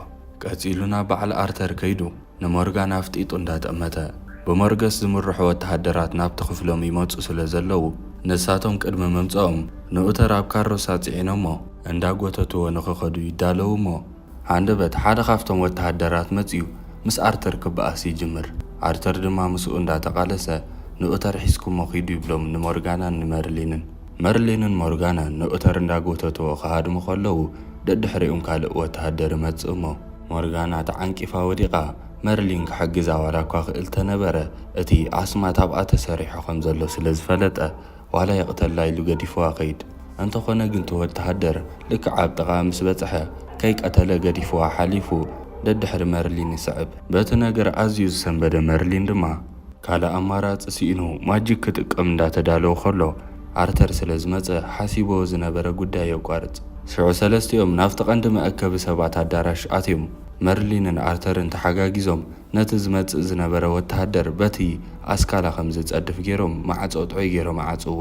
ኣርተር ንሞርጋና ክሪኣ ከሎ ወላ ሓደ ምልክት ናይ ድኻም ስለ ዘይነበራ እንታይ ዓይነት መድሃኒት ጋየስ ይብኪ ክንዲዚ ትጻወርዮ ዘለኺ ኢሉ መሊሱ ተደናጊሩ ሓታ። መርሊን ድማ ናይዚ ኩሉ ምንጪ ሞርጋና ምዃና ተረዲእዎ ብሕርቃና ዓይና ኸጥምት ኮለ ርኢና መሊሱ ኣርተር እቲ ዘርከበኪ ወታደር እንታይ ኮይኑ ኸዘይቀተለኪ ኢሉ ሓታ ሞርጋና ድማ ተመልሶ ጠፊእዋ እንድዐ ምናልባት ጓልያ ኢሉ ገዲፉ ንኸውን ኢላ ትነግሮ። ድሕሪዚ ኣርተር ቀንዲ ክንገብሮ ዘለና ነገር ናይዚ ኩሉ ነገር ምንጪ ኮይኑ ዘሎ ነገር ንዑ ኸነጥፍኦ ኣለና ይብል። መርሊን ነዚ እንዳሰምዐ ዋላ እኳ እቲ ቀንዲ ምንጪ ናይዚ ኩሉ ስማት ኣብ ሞርጋና ተሰሪሑ ምህላው ይፍለጥ። ደፊሩ ግን ኣብ ቅድሚ በዓል ኣርተር ሞርጋና ኢሉ ክዛረብ ኣይከኣለን። ሽዑ ኣርተር ቀልጢፋ ኣነ ናፍታ ኸሮሳ ኸምሪሐ ንስኹም ድማ በዚ ፍኒስትራ ጌርኩም ገመድ ጌርኩም ውረዱ እሞ ንኡተር ተቐብሉን ይብልዎም። ኣዝዩ ደኺሙ እንዳረሃፀ ድቃስ እውን እንዳመጾ ክፈዝዝ ይጅምር። ሽዑ ቅድሚ ምድቃሱ መርሊን ብጽፍዒት ኣበራቢርዎ መሊሱ እውን ዝሑል ማይ ደፊኢሉ ተነቓቂሑ መሊሱ ኸይዱ ምስቶም ወተሃደራት እንደገና ክቃለስ ይጅምር። መርሊን ድማ ሞርጋና ኸይረኣየቶ ነታ ንእሽተይ ጥርሙዝ ዝነበረት ስሚ ኣብ ኢዱ ሒዙ ናብቲ ማይ ዝነበሮ ይግልብጣ እሞ ናብ ሞርጋና ገጹ ተገልቢጡ እንኪ ካብዚ ተወፂና ምናልባት ማይ ክንስእን ስለ ንኽእል ቀዲንኪ ሰቲኺ ጽምእኺ ርዊ ክጽንሕ ይብላ። ሞርጋና ግን ስተይ ምስ በላዕ ኣይደልን እየ ኣይጸማእኹን ትብሎ። መርሊን ድማ ምናልባት ተጠራጢራ ኸይትኾን ኢሉ ንገዛእ ርእሱ ዝሰተየ መሲሉ ካልኣይ ግዜ እንኪ ስተይ ኢሉ የእምና። ኣብ መወዳእቱ ሰሚዓቶ ካብቲ ማይ ምስ ሰተየት ስሚ ስለ ዝነበሮ ጎሮሮኣ ክሕዛ ጀሚሩ ሃለዋታ ኸተጥፍእ ትጅምር። እዚ እንዳተፈጥሮ ኸሎ መርሊን ሱቕ ኢሉ ይርያ። እንተኾነ ግን ሓፍታ ኣብቲ ዘላቶ ቦታ ኾይና ሞርጋና ገለ ተኾን ከም ዘላ ክስምዓ ስለ ዝጀመረ ተቐላጢፋ ናብቲ በዓል መርሊን ዘለውዎ ቦታ ክትከይድ ትጅምር። ሽዑ ነቲ ማዕጾ ሴራ ንውሽጢ ተኣቱ እሞ ንመርሊን እንታይ ኢኻ ጌርካያ መሪስካ ኢኻ ሓቀይ እንታይ ዓይነት መርዚ ኢኻ ስቲኻያ ንገረኒ ትብሎ። መርሊን ግን ነዚ ኩሉ ተሓታቲት ንስኺ ኢኺ ኣማራፂ ከምዘይህልወኒ ዝገበርክውን ባዕልኺ ኢኺ ምናልባት ነዚ ትገብርዮ ዘለኺ መጥቃዕቲ ተቋሪፅከዮ ግን እንታይ ዓይነት መርዚ ከም ዝሃብኳ ክነግረኪ እየ ከተድሕንያ ትኽእል ኢኺ ይብላ። ሞርገስ ድማ ኣማራፂ ስለ ዘይነበራ ናይ ሞርጋና ህይወት ከተድሕን ክትብል ንኹላቶም ቶም ወተሃደራት ከም ዝሞቱ ጌራ ነቶም ርእሶም ስሒቶም ዝወደቑ ድማ ኩላቶም ሃለዋቶም ከም ዝፈልጡ ትገብር ካብ ንጉስ ኡተር ጀሚርካ። መርሊን ነዚ ምስ ተዓዘበ ንሞርጋና እንታይ ዓይነት መርዚ ከም ዝሃባ ንሞርገስ ይነግራ። ኣጋጣሚ ኮይኑ ድማ ናፍቲ ቦታ በዓል ኣርተር ይመፁ። ንጉስ ኡተር እውን ስለ ዝነቐሐ ሞርገዝ ንሞርጋና ሒዛታ ሓደ ዘይፍለጥ ማጂክ ተጠቒማ ካብ ማእኸሎም ትስወር። ሽዑ ድሕሪ ውሕዳት ሰዓታት ኩሉ ሰብ ተረጋጊኡ ንጉስ ኡተር እውን ንኣርተር ብዝገበሮ ቃልሲ እንዳመስገኖ ሞርጋና ከም ዝጠፍአት ስለ ዝተፈልጠ ግን ኣርተር ንሞርጋና ብዘይ ምድሓኑ ክጠዓስ ከሎ ንሰምዕ። ናይ ሞርጋና ምጥፋእ ንኣርተር ኣዝዩ ከም ዘተሓሳሰቦ ዝረኣየ ኡተር ብዛዕባኡ ይትጨነቕ ናተይ ጉድለት እዩ ንስኻ ዝገበርካዮ ወላ ሓደ የለ ንብሎ ንኣርተር። ኣብ መወዳእታ እውን ንመርሊን እንዳረኣናዮ ኣብ ልዕሊ ሞርጋና ዝገበሮ ነገር ንእሽተይ ደስ ኣይበሎን ሓዚኑ። ኩሉ ነገራት ውሒጡ ግን ሓንቲ ናይቶም ብሞርገስ ዝተፈጥሩ ወተሃደራት ዝነበረት ሰይፍ ኣልዕሉ ክኸይድ ከሎ ንሪኦ። መርሊን ሰይፊ ሒዙ ናበይ ዝኸይድ ዘሎ ዶ ትብሉ ኣለኹም? ብዘገርም ኣጋጣሚ ከምቲ ንድራጎን ቃል ዝኣተወሉ ናፍቲ ተኣሲሩሉ ዘሎ በዓቲ የምርሕ እሞ ድራገን ድማ እምበኣር ነፃ ከተውፃኒ መፂኻ ብሎ እሞ መርሊን ድማ ኣማራፂ ስለ ዘይነበሮን ቃል እውን ስለ ዝኣተወ በዲኡ ናፍቲ ተኣሲሩሉ ዘሎ መበገሲ ናይቲ ዓብ ሰንሰለት ኣምሪሑ ኣቐዲሙ ንድራጎን ሕጂ ምስ ፈታሕኩኻ ግን ናበይኻ ክትከይድ ኢሉ ሓቲትዎ። ድራጎን ግን ኣነ ንስኻን ዝተሰማማዕናዮ እኮ ከም ትፈትሓኒ ጥራይ እዩ። ካብ ናተይ ድራጎን ዘርኢ ድማ ዝተረፍኩ ኣነ ጥራይ ስለ ዝኾንኩ ሓንቲ መገዲ እያ ዘላትኒ ኢልዎ። መርሊን እውን ቃሉ ንኸኽብር በቲ ሰይፍን ኣስማቱ ሓዊሱ ማጅጉ እንዳተጠቀመ በቲ ሰይፊ ንድራገን ሓንሳብ እናሓዋሩን ነቲ ሰንሰለት ይብጥሰሉ። ሽዑ ብኸምዚ መልክዕ ነቲ ድራጎን ድሕሪ ምፍትሑ ድራጎን ብሓጎስ ክጽለል እንዳደለየ ብርቱዕ ድምፂ እንዳውፅአ ካብቲ ንዓመታት ተኣሲሩሉ ዝጸንሐ በዓቲ በሪሩ ብላዕሊ ይወፅእ። ኣብዚ ግዜ እዚ ዘፍርሕ ነገር ግን ከምቲ መርሊን ኣብ ክሪስታል ዝረኣዮ ብዝሓለፈ ድራጎን ድሕሪ ምፍትሑ ንካሚሎት ከጥፍኣ ዶ ይኸውን? ኣዝዩ ኣሻቓሊ ጉዳይ ክኸውን ብሓንሳብ ንመጻኢ ክንሪኦ ኢና። በዚ ኮይኑ በቲ ግን መርሊን 25 ክፋል ኣብዚ ትውድእ። መርሊን ክሳብ ሕጂ ትከታተልዋ ዘለኹም ላይክ ምግባር ኣይትረስዑ፣ ከምኡ ድማ ሳብስክራይብ እንዳገበርኩም ጀምዓ መርሊን ኩኑ። ኣብዛ ክፋል 26 እውን ክንቅጽል ኮለና ኩላትና ካብቲ ዝፈራሕናዮ ወፀናን መርሊን ኣሚኑ ንድራገን ነፃ ምስ ኣውፅኦ ክንዲ ሰናይ ተግባሩ ሕማቕ ይፈድዮ። ምሸት እንዳመፀ ንምሉእ ካሚሎት ብሓዊ ገይሩ ከቃፅላ ይጅምር። አርተር ድማ ኩላቶም ወተሃደራቱ ኣኪቡ አንጻር ድራገን ዋላ እኳ ተተዋግአ ድራገን ግን ኣዝዩ ሓያልን ብርቱዕ ሓውን ስለ ዝነበሮ ክከላኸልዎ ይከኣሉን ኣዝዩ ሓይልዎም ዘሎ። ጋየስን ጉዌንን ድማ ተሓጋጊዞም ነቶም ዝተጎድኡ ሰባት ክሕክሙ ከለዉ ንሪኦ። ኣብ መንጎ ግን ጽሩይ ማይ ስለ ዝተወድአ ጉዌን ማይ ክትቀድሕ ኢላ ካብቲ ዝሕክምሉ ዝነበሩ ንእሽተይ ርሕቕ ኢላ ትኸይድ እሞ ድራገን ግን ስለ ዝረኣያ ከጥቅዓ ብሓይሊ ይመጽእ። ነዚ ነገር እዚ ዝተዓዘበ አርተር ድማ ጉዌን ከይትጉድኦ ክብል ስማዕ ዓዊሉ እንዳጸውዐ ሰብኣ ንእሽተይ ንነብሱ ተጎዲኡ ንዓኣ የድሕና። መርሊን ድማ ነዚ ኩሉ ነገር እንዳተዓዘበ ናብ ድራጎን ዓዊሉ እንዳተዛረበ ስለምንታይ ኢኻ ከምዚ ትገብር ዘለኻ ዋላ እኳ ተበሎ ምስማዕ ስለ ዝኣበዮ ኣስማቱ ተጠቂሙ ኩናት ክሸኽለሉ ይፍትን። እንተኾነ ግን ንድራጎን ወላ ሓንቲ ክገብሮ ይከኣለን። ድራገን እውን እዚ ናትካ ተራ ማጅግ ኣባይ ኣይሰርሕን ኢሉ ንዕቕቦ ይኸይድ። ቀፂሉ ንሎሚ ዝኣክል መጥቃዕቲ ስለ ዝገበረ ንጽባሓይቱ ንኽምለስ ድራገን ገዲፍዎም ይኸይድ። ድራገን ድሕሪ ምኻዱ ጉዌን ንኣርተር ደስ እንዳበላ ክትሕክሞ ርኢና። መርሊን እውን ናብ ጋየስ ከይዱ ድራገን ብማጅግ ኣይመውትን ኢሉ ይነግሮ። ጋየስ እውን እወ ሓቅኻ ብኸምዚ ዓይነት ቀሊል ማጅግ ድራገን ኣይመውትን ኢሉ ይነግሮ። ንጽባሒቱ ኣብዛ ከቢድ ስቓይ ወሪድዋ ዘሎ ከተማ ካሚሎት 49 ኣወዳት 27 ድማ ኣዋልድ ካብቶም ነበርቲ ከም ዝሞቱ አርተር ይሕበር። ኦተር እውን ነዚ እንዳሰምዐ ኣዝዩ ተጨኒቑ ገለ መፍትሒ ኸነምጽእ ኣለና ኢሉ ጋየስ እውን ተቐብል ኣቢሉ ምናልባት ነዚ ድራገን ክንስዕረሉ ንኽእል መገዲ ሓደ ጥራይ እዩ። ንሱ ድማ ናይ ድራገን ጎይታ ዝበሃሉ ኣለዉ። ካብኦም ካብቶም ቀደም ዝነበሩ ድማ ሓደ ምናልባት ብሂወት ተሪፉ ክህሉ ይኽእል እዩ። ሓደ ድራጎን ሎርድ ኣብ ግዝኣት ናይ ሴነር ዝተባህለት ግዝኣት ቅድሚ ነዊሕ ዓመታት ሓደ ሰብ ተራኢሎ ተባሂሉ ነይሩ። ንሱ ድማ ባሌኖር ዝበሃል ኮይኑ ሕጂ ግን ኣበይ ከም ዘሎ እንድዕብል ነዚ ሰምዐ አርተር ድማ በቃ ኣነ ናብቲ ሴነርድ ዝበሃል ዘሎ ግዝኣት ከይደ ዋላ ይርከቦ ኣይርከቦ ነቲ ሰብኣይ ክደልዮለኒ ይብል። ኦተር ግን ናብዚ ትብሎ ዘለኻ ግዝኣት ከይትኸይድ ምክንያቱ ንሕና ምስኦም ኣብ ጽቡቕ ኩነታት ኣይኮናን ዘለና ጸላእትና እዮም ይብሎ። አርተር ግን በቃ ሞ ኸይተራእኹ ዋላ ናብቲ ከተማ ኣትየ ክደልዮለኒ እምበር ኣብዚ ኮፍ ኢለ ከተማ ካሚሎት እንዳዓነወት ህዝባ ድማ እንዳሞተ ኮፍ ኢልና ትርጉም የብሉ ንብሎ። አርተር መስዋዕቲ ንኽኸፍል ምሉእ ብምሉእ ተዳልዩ ምስኡ ካብ እግሩ ዘይተርፍ መርሊን እውን ምስኡ ንኽኸይድ ይዳሎ። ቅድሚ መኻዱ ግን ጋየስ ንመርሊን ሕጂ ክትረኽቦ ትኸዱ ዘለኹም ባላይነር ዝተባህለ ሰብኣይ ቀደም ኦተር ነቶም ናይ ድራጎን ሎርድ ዝተባህሉ ወይ ድማ ጎይታ ድራጎናት ካብ ከተማ ካሚሎት ንኸወፅኡ ጨፍጪፍዎም እዩ ነይሩ። ሽዑ እዚ ዝጠቐስኩልካ ሰብ ክደልይዎ ትኸዱ ዘለኹም ካብ ከተማ ካሚሎት እዩ ናብ ስደት ከይዱ ናብ ካልእ ዓዲ ይብሎ። መጀመርያ ዝኸደላ ዓዲ ድማ ኤላዶር እያ። ኤላዶር ድማ መርሊን ዝዓበየላ ማለት እዩ። ናብኡ ንኽኣቱ ጋየስ በዓሉ ከም ዝሓገዞን ኦተር ግን ንዑ ኸይቀተለ ክዓርፍ ስለ ዘይከኣለ ናብታ ኤላዶር ዝተባህለት ዓዲ ኸይተረፈ ንዑ ዝቆትልዎ ወተሃደራት ከም ዝሰደደን በዚ ምኽንያት ድማ ሽዑ ምስ ሃደመ ኣበይ ከም ዘሎ ክሳብ ሕጂ ከም ዘይፍለጥ ይነግሮ። ጋየስ እዚ ኩሉ ታሪክ ዝነግሮ ዘሎ ንመርሊን ሓደ ኣዝዩ ዓብ ሓቂ ክሳብ ሎሚ ዝሓበአሉ ነገር ክነግሮ ስለ ዝሓሰበ እዩ። እቲ ክሳብ ሕጂ ዘይነገሮ ሓቂ ድማ መርሊን ምስ አርተር ኮይኖም ክረኽብዎ ዝኸዱ ዘለዉ ሰብኣይ ባሌኖር ኣቦኡ ንመርሊን መንባሪ እዩ። መርሊን ድማ እዚ ጎይታ ድራጎን ዝበሃል ዘሎ ሰብ ኣቦኡ ምዃኑ ምስ ሰምዐ ከመይሉ ክሳብ ሕጂ ወላ ሓደ ሰብ ዘይነገረኒ ኢሉ ኣይስምባደ ኣይሓጎስ ይኸውን።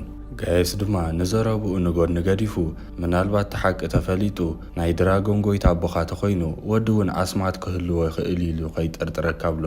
መርሊን በቲ ጉዳይ ተሰማሚዑ ምስ አርተር ኣብ ፈረሶም ደይቦም ዘድልዮም ኣቑሑት ኩሉ ተሰኪሞም ካብ ካሚሎት ወፁ። ድሕሪ ነዊሕ ጉዕዞ ናብታ ሴንቪሮይድ ዝተባህለት ግዝኣት ይበጽሑ እሞ ግን ናይ በዓረ አርተር ግዝኣት ሰላም ስለ ዘይኮኑ ምስኦም አርተርን መርሊንን ከም ተራ ገያሾ መሲሎም ናብቲ ዓዲ ኣትዮም ድራር ከም ተራ ሰብ በሊዖም ሆቴል ሒዞም ይሓድሩ። ቅድሚ ናብ ሆቴሎም ኬዶም ምድቃሶም ብዛዕባ ባሌኖር ዝፈልጥ ሰብ ተሃልዩ ሰልዲ ኸፊሎም ዋላ ክሕብሮም ተፈተኑ ወላ ሓደ ሰብ ስለ ዝሰኣኑ ተስፋ ቆሪጾም እዮም ደቂሶም ነይሮም። ኣብ ካሚሎት ድማ ንምሸቱ ከም ኣመሉ እቲ ድራጎን መጺእ ኸጥቅዖም ይጅምር። በዓል አርተር እውን ኣብ ከቢድ ድቃስ ከለዉ ሓደ ኣብቲ ቤት መግቢ ተኸታቲልዎም ዝነበረ ናብቲ ዝደቀሱሉ ኣትዩ ንብረት ክሰርቕ ኢዱ ምስ ሰደደ አርተር እንታይ እዋኑ ተበራቢሩ ተሲኡ ሓኒቑ ሒዙ ብሰይፊ ገይሩ የፈራርሖ። እቲ ክሰርቕ ዝሓሰበ ድማ በጃኹም ሸጊርኒ ኮይኑ ኢሉ ንኸይቀትልዎ ይልምኖም። ኣርተር እውን ሓደ ነገር ተነጊርካና ኣይንቐትለካይና ባሌኖር ዝተባሃለ ሰብ ትፈልጥ ዶ ኢሉ ሓቶ። እቲ ሰራቒ ድማ ከይቅተል እንዳፈረሐ እዚ ሰብ እዚ ካብዘይ ንሪኦ ኩላትና ነዊሕ ዓመት ይኮይኑ ግን ከም ዝስማዕ ተኮይኑ ሜሬንድራ ጫካ ሓሊፍኩም ኣብ ከባቢ ፌሮራ ዝተባሃለ ጎቦታት ኣብ ውሽጢ በዓቲ እዩ ዝነብር ክበሃል ሰሚዕ ኣለኹ ይብሎም። ንሳቶም ድማ ዘድልዮም ሓበሬታ ስለ ዝሃቦም ምሕረት ገይሮምሉ ይሰድዎ። ነዛ ዝሃቦም ሓበሬታ ሒዞም ግን ንጽባሐቱ ጉዕዞኦም ይቕጽሉ እሞ ኣርተር ግን ንጉዌን ካፍቲ ድራጎን ከድሕና ክብል ብኸቢድ ተሃስዩ ስለ ዝነበረ ብበዝሒ ደም ክፈሶ ጀሚሩ ሃለዋ ትጥፊኡ ይወድቕ። መርሊን ድማ ኣማራፂ ስለ ዘይነበሮ ንኣርተር ሃለዋ ትጥፊኡ ከሎ ፈረስ ፂዒኑ በቲ ጫካ ገይሩ ናፍቲ ባሌኖር ኣለዎ ዝተባሃለ ቦታ ይበጽሕ። ሽዑ ምናልባት ተረኸቦ ኢሉ ናፍቲ በዓቲ ኣትዩ ዓዊሉ ስሙ ክጽውዖ ይጅምር እሞ ብን መጺ ዘይበልናዮ ባሌኖር ግን ብድሕሪኡ መጺ ንመርሊን ሓኒቑ ይሕዞ። መርሊን ድማ ኣዝዩ ስንብድ ባሌኖር ቀጺሉ እንታይ ደሊኻ መጺኻ ኢሉ ሓቶ እሞ ዓርከይ ተጐዲኡ ክመወት ስለ ዝደለየ ክትሕግዘኒ እየ ደልየ ይብሎ።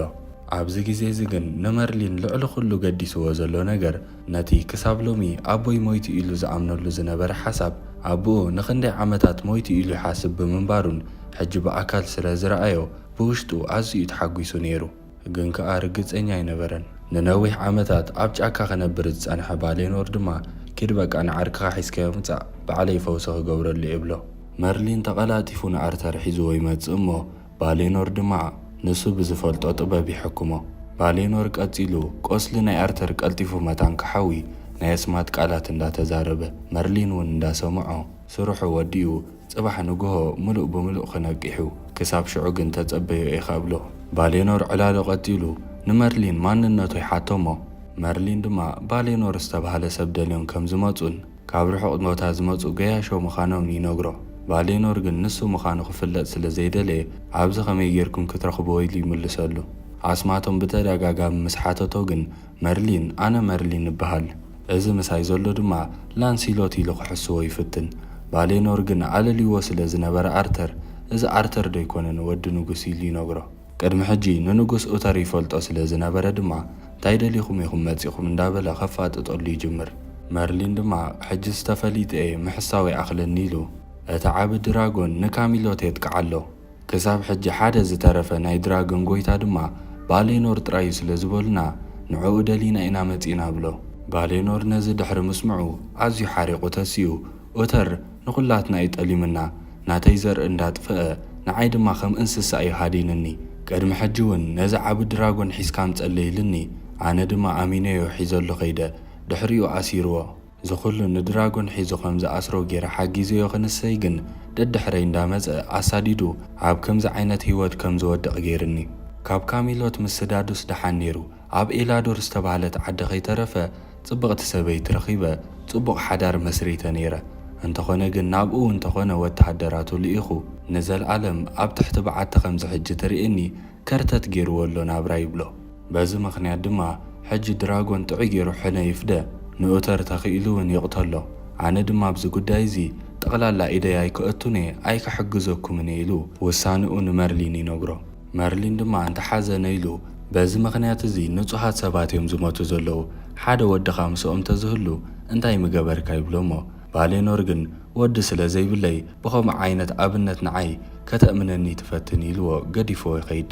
ካሚሎት ሙሉእ ለይቲ በቲ ድራጎን ክትሕመስ ሓዲራ ምስ ወግሐ ንእሽተይ ይረጋግኡ እሞ ጉዌንን ጋየስን ነዚ ኩሉ ሪኦም ዝጭንቕዎ ዘለዉ ኸይኣክል ብኣርተር እውን ጉዌን ክትጭነቕ ትጅምር። ነዚ ዝረኣየ ጋየስ ድማ ኣርተር እውን ብዛዕባኺ ኣዝዩ ዝጭነቕ ኣዚኹም ከም ትፋቐሩ እኮ ይፈልጥ ግን ኣጆኺ ንወላ ሓደ ሰብ ኣይዛረብን ይብላ። ጉዌን ግን ጊላ ብምዃና ኩሉ ግዜ ተስፋ ስለ ትቖርጽ ምፍቓር ጥራይ ኣይኣክልን እዩ ኣነ ንሱም ብሓንሳብ ክንከውን ንኽእል ኣይመስለንን ትብሎ።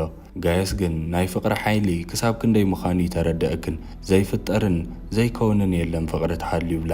ናብ በዓል ኣርተር ምስ ተመለስና ድማ ኣርተር በቲ ባሌኖር ዝገበረሉ ሓገዝ ሙሉእ ብምሉእ ሓዊዩ ብዛዕባ ዝመጹሉ ጉዳይ ግን ክረዳድኦ ዋላ እኳ ተፈተነ ባሌኖር ጠቕላላ ከም ዘይሰምዖም ምነግሮም ኣብ መወዳእታ እውን ጠቕላላ ከም ዘይሕግዞም ጥዑይ ገይሩ ውሳንኡ ስለ ዝነገሮም ተስፋ ቀሪጾም ክምለሱ ከለዉ መርሊን ጋየስ ክነግረኒ ከሎ ግን መብዛሕትኦም ናይ ድራጎን ጎይታ ልቦም ኣዝዩ ጥዑይ ኢልኒ ነይሩ ኢልዎ።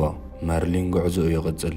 ባሌኖር ድማ ጋየስ ዝብል ስም ምስ ሰምዐ ንእሽተይ ልቡ ራህሪህ ዋላ እኳ ተነበረ ኣይከውንን ኢሉ ብፍጹም ኣብቲ ዝነበሮ ጠጠው ኢሉ የፋንዎ። ሽዑ ኣርተርን መርሊንን ኩሉ ነገር ከምቲ ዝሓሰብዎ ስለ ዘይኮነ ከይተዓወቱ ፈረሶም ሒዞም ንካሚሎት ንኽምለሱ ይብገሱ። ኣብ መገዲ ግን ከዕርፉ ኢሎም ጠጠው ምስ በሉ ኣብቲ ከባቢ ድምፂ ሰሚዖም ጸላእቲ ኸጥቅዑ ዝመፁ መሲልዎም ተዳልዮም እንዳተጸበዩ ከለዉ ብዘይተጸበይዎ መገዲ ባሌኖር ናብቲ ዝነበርዎ ቦታ ከም ዝመፀ ይርኦም ኣዝዮም ሕጐሱ። ባሌኖር ቀጺሉ እተር ንዓይ ጽቡቕ ዋላ እኳ ተዘይፈደየኒ ጽቡቕ ዝገበሩለይ ሰባት ግን ኣብ ካሚሎት ስለ ዝነብሩ ንዓኦም ክብል ንዓኹም ክሕግዘኩም ወሲነ ኣለኹ ብሎም። ኣርተር ድማ ብግቡእ ነዚ ድራጎን እዚ እንተጥፊእኻዮ ርብሕ ዝበለ ገንዘብ እውን ክንከፍለካ ኢና ብሎሞ ኣቦኡ ንመርሊን ባሌኖር ግን ክፍሊት ኣየድልየንን ይብሎ። ቀጺሎም ንሎም ምሸት ዝኾኖም ዕንጨይቲ ኸኣርዩ ተበታቲኖም ይኸዱሞ እንዳኣረዩ ከለዉ መርሊን ንባሌኖር ብዛዕባ እቲ ንኣርተር ክሕክሞ ከሎ ዝተጠቀመሉ ማጅግ ይሓቶ። በዚ ነገር እዚ ድማ ዕላል ስለ ዝጀመሩ መርሊን ትማሊ ክትነግረኒ ከለኻ ኣብ ኢላዶር ትበሃል ዓዲ ነይረ ኢልካኒ ኣነ እውን ኣብኣ ዓብየ ኣደይ ድማ እታ ትማሊ ትጠቕሳ ዝነበርካ ሰበይቲ ኢሉ ንባሌኖር ሓደ ዘይተጸበዮ ነገር ነግሮ። ንሱ ድማ ንእሸይ እንዳተገረመ እወ ኣዝያ ጥዐይቲ ሰበይቲ እያ ነይራ ብድሕረይ ካልእ ተመሪዓ ማለት ይብሎ። መርሊን ግን ኣዲኡ ድሕሪኡ ተመሪዓ ስለ ዘይትፈልጥ ተመሪዓ ይትፈልጥን እያ ኣቦይ ድማ ንስኻ ኢኻ ብሎ።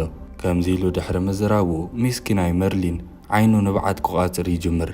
ኣቦኡ ነዚ ምስ ሰምዐ ኣዝዩ ተገሪሙን ሰንቢዱን ነቲ ርእይዎ ዘይፈልጥ ወዱ እንዳጠመተ ናብኡ ገጹ ክቐርብ ይጅምር። ሽዑ ንምሸቱ ኣርተር ምስ ደቀሰ ኩሉ ዝሓለፍዎ ህይወት ሙሉእ ለይቲ ኸዕልሉ ሓድሩ። መርሊን ድማ ህፃን ከለኹ ኣቦይ ተዝህሉ ነይረ ምሳይ ተዝኸውን ነይሩ ኢለ ኩሉ ግዜ ዝምነ ነይረ ኢሉ ይነግሮ። እዚ ዝጽበየና ዘሎ ኣብ ካሚሎት ዘሎ ስራሕ ምስ ወዳእና እውን ንኤላዶር ተተሓሒዝና ክንከይድ ኢና ብሎ። ኣቦኡ ድማ ናይ መርሊን ኣዘራርባ እንዳረኣየ ትሕትና ካብ ኣደኻ ወሪስካ ኢኻ ምሳኻ ተዝኸይድ ደስ ምበለኒ ግን ኣደኻ ክንደየናይ ከይትዝክረኒ ብሎ። መርሊን ቀጺሉ ከመይልካ ደኣ ናይ ድራጎን ጎይታ ኮይንካ ኢሉ ሓቶ። ኣቦኡ ድማ ኣነ ደኣ ካብ ኣቦይ ወሪሰዮ ኣቦይ ድማ ካብ ኣቦኡ ወሪስዎ ነሽሓት ዓመታት እንዳተወራረስናዮ ኢና መጺና ኣነ እውን ንዓኻ ኸውርሰከ እየ። ሽዑ ናይ ድራጎን ጎይታ ክትከውን ኢኻ ንመጀመርያ ግዜ ድራጎን ምስ ኣዘዝካ ድማ ሽዑ ሙሉእ ብምሉእ ተሓይለ ከም ዘለካ ክትተኣማመን ኢኻ ብሎ። ዘገርም እዩ መርሊን እዚ ኩሉ ማጅግ ክእለት ከለዎ ሕጂ እውን ተወሳኺ ናይ ድራጎን ጎይታ እዩ። ሽዑ ኣጋውጋሕታ ድቃስ መጺዎ ምድቅሱ እሞ ሽዑ ብዙሕ ከይዶም ጎዩ መርሊን ይበራበር። መጀመርያ ዓይንቱ ምስ ከፈተ ድማ ኣቦኡ ካብ ዕንጨይቲ ጸሪብዋ ዝነበረ ናይ ድራጎን ምስሊ ዘለዋ ብዕንጨይቲ ዝተጸረበት ንእሽተይ ባምቡላ ኣፊቱ ይርኢ። ከምዚ ሕጂ ዘለውዎ ዝተረጋግአ ኩነታት ግን ነዊሕ ኣይጸንሐን። ኣብ ከባቢ ናይ ሴነርድ ግዝኣት ስለ ዝነበሩ ወተሃደራት ናይ ሴነርድ መጺኦም ሃንደበት መጥቃዕቲ ከፍትሎም። በዚ ዘጋጠሞም ነገር ድማ ኩላቶም ብሰይፊ ክበኣሱ ከለዉ ሓደ ወተሃደር እውን ናብ መርሊን ገጽ ኸይዱ ብሰይፊ ክወግኦ ምስ ቀረበ ኣቦኡ መርሊን ካብ ዝመውት ኢሉ ኣብ ክንዲ መርሊን ይውጋእ። ኣዝዩ ዘሐዝን ኣጋጣሚ። ንመርሊን ነዚ ምስ ረኣየ ነቲ ወተሃደር ብሕርቃን ብማጅግ ካብ ጥቑኡ እንፊሩ ኣቦኡ ብኸቢድ ስለ ዝተሃስየ ደጊፉ ይሕዞ። ባሌኖር ኣቦኡ ድማ ቅድሚ ምማቱ ንመርሊን ምስ ድራገን ክትበኣስን ክትእዝዞን ከለኻ ዱልዱልን ብሓይሊ ዝዛረብ ሰብን ኩን ኩሉ ግዜ ድማ ዘክር ናይ ድራጎናት ልቢ ብጸጋም ዘይኮነ ብየማን እዩ። እዚ ነገር እዚ ኸይትርስዕ ኣነ እውን ኣብዘን ዝረኣኹኻ መዓልታት ኣብ ወደይ ክሪኦ ዝደሊ እኹል ዘኹርዕ ባህሪ ርኤልከ እየ ብኣኻ ኾሪዐ ኢልዎ። ኣቦኡ ንመርሊን ሓንሳብን ንሓዋሩን ኣብ ኢድ መርሊን ከሎ ህይወቱ ይሓልፍ። ዘሐዝን ኣጋጣሚ። መርሊን ንኽንደይ ዓመታት ኣቦይ ሞይቱ ኢሉ ተስፋ ቆሪጹሉ ብዝነበረ ግዜ ዘይተሓስበ ኣቦኡ ረኺቡ ናብ ሓጎስ ተመሊሱ ከሎ ነዊሕ ከይጸንሐ ግን ሓጎሱ ከምዚ ኢሉ ናብ ሓዘን ክቕየር ከሎ ንርኢ። ልክዕ ከምቲ ኣብ ክርስቲያን ርእይዎ ዝነበረ ድማ ኣዝዩ ሓዚኑ ብኸቢድ ንብዓት ክበክ ከሎ ንሪኦ። ኣብ ክርስቲያን ዝረኣዮ ይፍጸም ኣሎ። ኣርተር እውን ኣቦኡ ንመርሊን ምዃኑ ዋላ እኳ ኣይፍለጥ ናይ ድራጎን ጎይታ ሞይቱ ምስ ረኣየ ኣዝዩ ይሓርቕ። ሽዑ ክልቲኦም ብሓዘን ብፍላይ ድማ መርሊን ንካሚሎት ትምለሱ። ኣርተር ናብ ኣቦኡ ኸይዱ መርድእ ይነግሮ።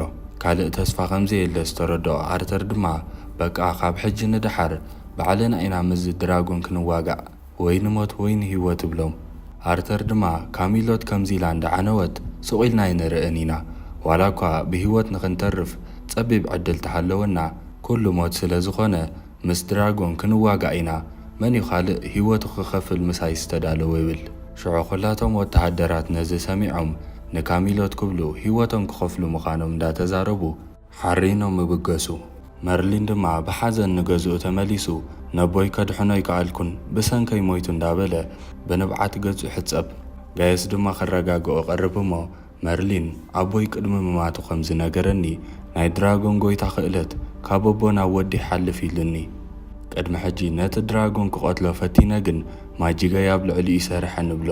ጋየስ ድማ ኣብቲ ሽዑ ግዜ ኣቦኻ ይሞቶን ነይሩ። ሕጂ ግን ኣቦኻ ልክዕ ምስ ሞተ እቲ ሓይሊ ናይ ድራጎን ጎይታ ናባኻ እዩ ዝመሓላለፍ። ስለዚ ኣጆኻ ብምሉእ ልብኻ ተቃለሶ ኢኻ ኢሉ ሙሉእ ብምሉእ የተባብዖ።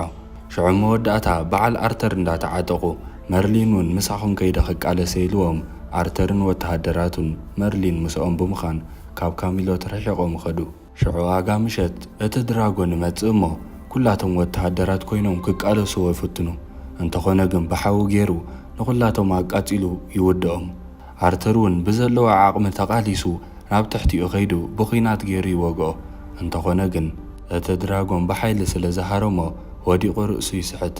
ኣብዚ ግዜ እዚ ኣማራፂ ዘይብሉ መርሊን ኣቦኡ ዝበሎ እንዳዘከረ ናብቲ ድራጎን ገጹ ቀርብ እሞ ነቲ ድራጎን ክቆጻጸረሉ ዝኽእል ማጅግ ብኣዝዩ ብርቱዕ ድምፂ ዓዊሉ እንዳተዛረበ ነቲ ድራጎን ከይፈተወ ኣብ ቅድሚኡ ከም ዝንብርካ ክገብሮ።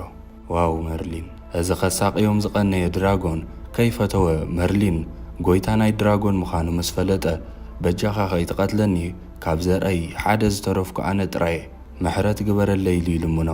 መርሊን ግን ኣዝዩ ሓሪቑ ስለ ዝነበረ ነቲ ኩናት ኣልዒሉ ወጊኡ ክቐትሎ ዋላ እኳ ተሓሰበ ኣሕዚንዎ ግን ምሕረት ይገብረሉ።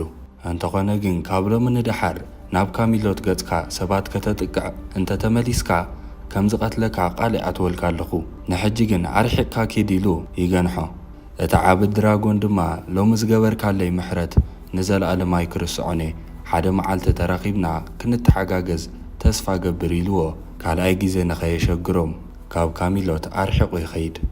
ኣጋጣሚ ኮይኑ ኣርተር ናብ ሃለዋ ትምለስ እሞ ኣብቲ ከባቢ መርሊን ጥራይ በይኑ ደው ኢሉ ምስ ረኣዮ እንታይ ከም ዝተፈጥረ ሓቶ። መርሊን ድማ ሓስዩ ኩናት ገይረ ምስ ወጋእኽዎ ተሃስዩ ቲ ድራጎን ከይዱ ብሎ። ኣርተር ድማ ንመርሊን ኩሉ ግዜ ይንዕቆ ስለ ዝነበረ ብተግባሩ ተገሪሙ ብሓጎስ ይስሕቕ። ሽዑ ክልቲኦም ብሓንሳብ ንካሚሎት ትምለሱ እሞ ኦተር ብፍኒስትራ ኮይኑ ወዱ ክምለስ ከሎ ምስ ረኣየ ፎይ ኢሉ ይሕጎስ። እቶም ተሻቒሎም ዝጸንሑ ጋየስን ጉዌንን ድማ ጉዌን ናብ ኣርተር ከይዳ ተሓቕፎ ጋየስ ድማ ንመርሊን ይሓቕፎ። ሽዑ ብኸምዚ ኣጋጣሚ ኩላቶም ኣብ ሓጎስ ከለዉ ምዕራፍ 2 ምልእትን ክፋል 26 ኣብዚ ትውድእ። እዚ ኩሉ ነገራት ሓሊፉ መርሊን ምዕራፍ 3 ክፋል ድማ 27 ክጅምር ኮላ ኦተር ኣብ ጭንቀት ኣትዩ ንሪኦ።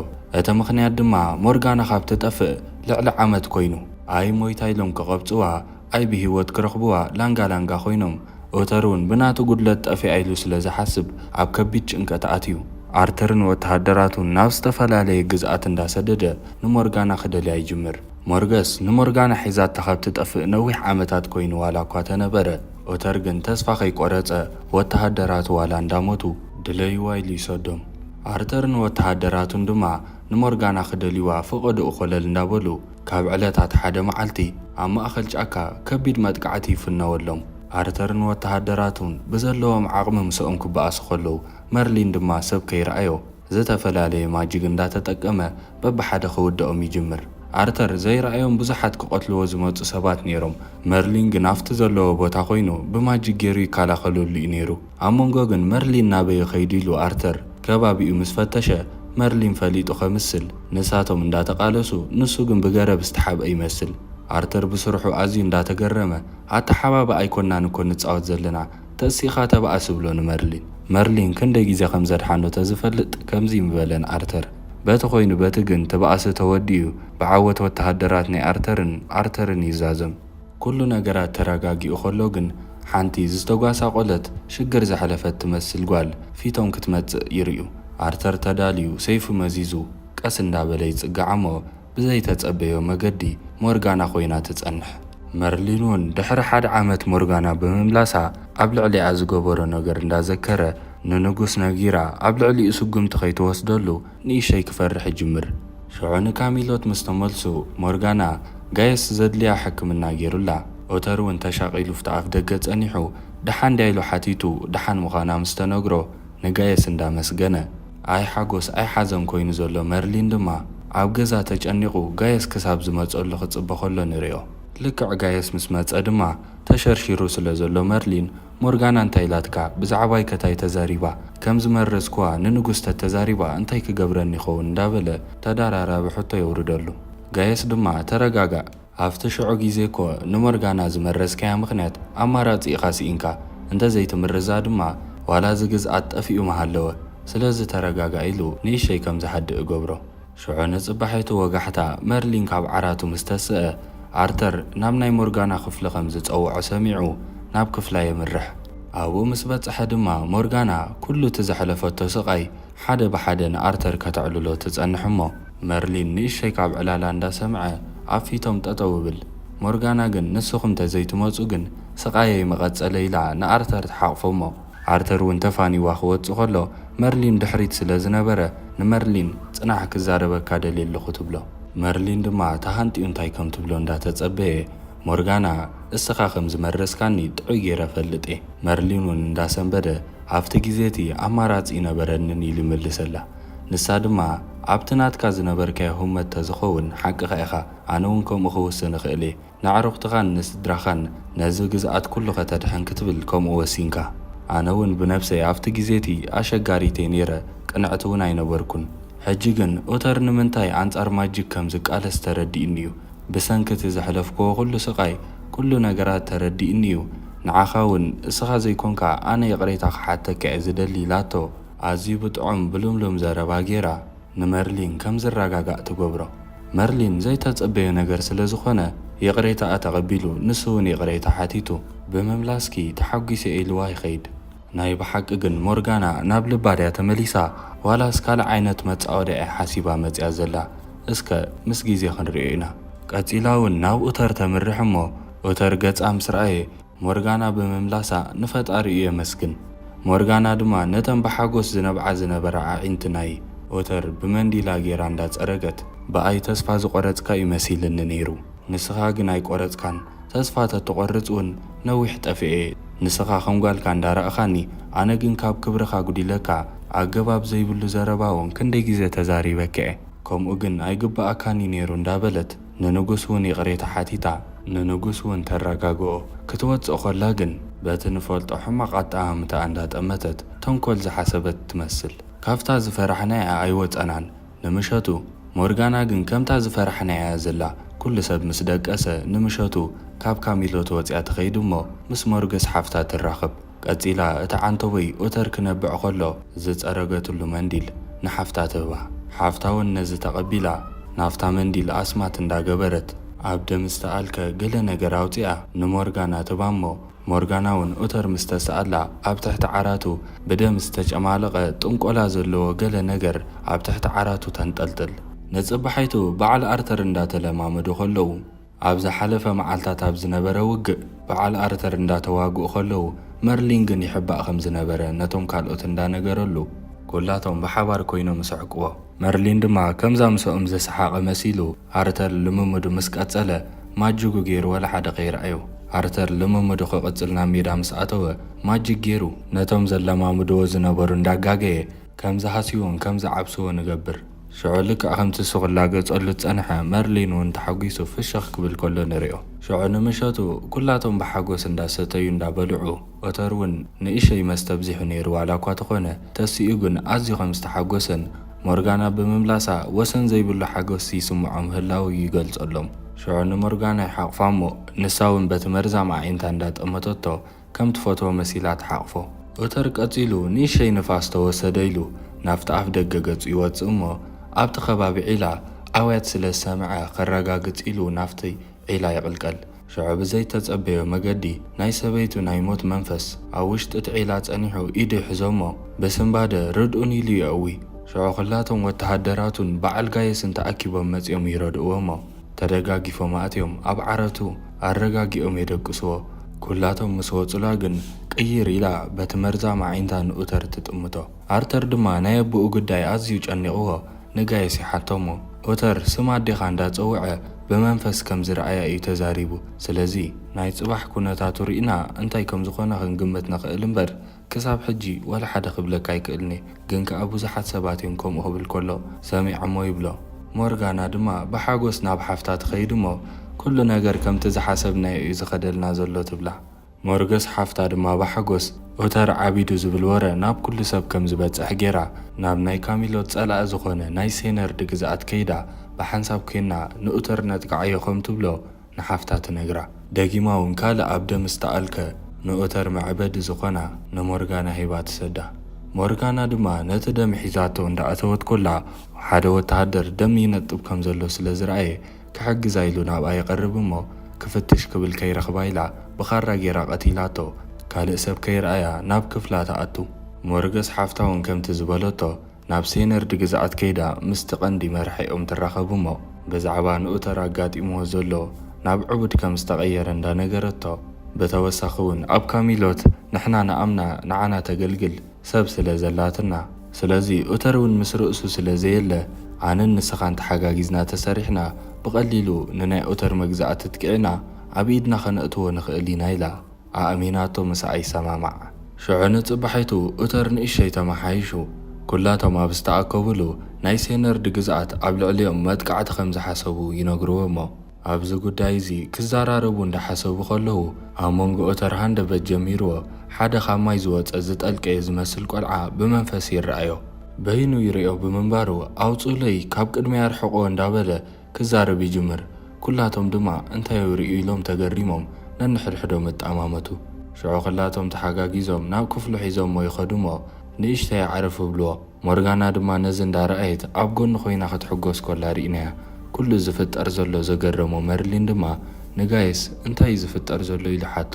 ጋየስ ድማ ቀደም ኡተር ብዙሓት ሰባት ኣስማተኛታት ይኹም ብዝብል ምኽንያት ቆልዑ እውን ሓዊስካ ናብ ማይ ኣጥሊቕዎም ነይሩ።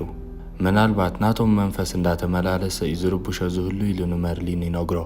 ከምዚ እንተቐፂሉ ግን ኩሉ ሰብ ኣብ ልዕሊ ኡተር ዝነበሮ ተስፋ ክሃፍፍ ይብሎ። ብዙሕ ከይደንጎየ እቲ ትማሊ ብሞርጋና ዝተቐትለ ወተሃደር ሬስኡ ይርከብ እሞ በዓል ጋየስ ድማ ናብ ንጉስ ቀሪቦም እቲ ወተሃደር ገና ሙሉእ ብምሉእ ሂወቱ ከም ዘይሓለፈን ብግቡእ ሓኪሞም ከም ዝሓውን ተገይሮሞ መን ከም ዝሃረሞ ብኻራ ባዕሉ ክነግረና እዩ ድሕሪ ምባል ንኣርተር እታ ዝተወግኣላ ኻራ ህብዎ።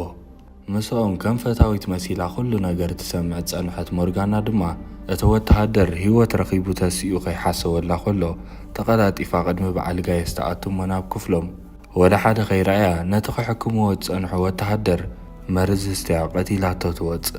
መርሊንን ጋየስን ድማ እቲ ወተሃደር ከም ዝሞተ ምስ ረኣዮም ኣዝዮም ሰንቢዶም በቲ ነገር ይግረሙ።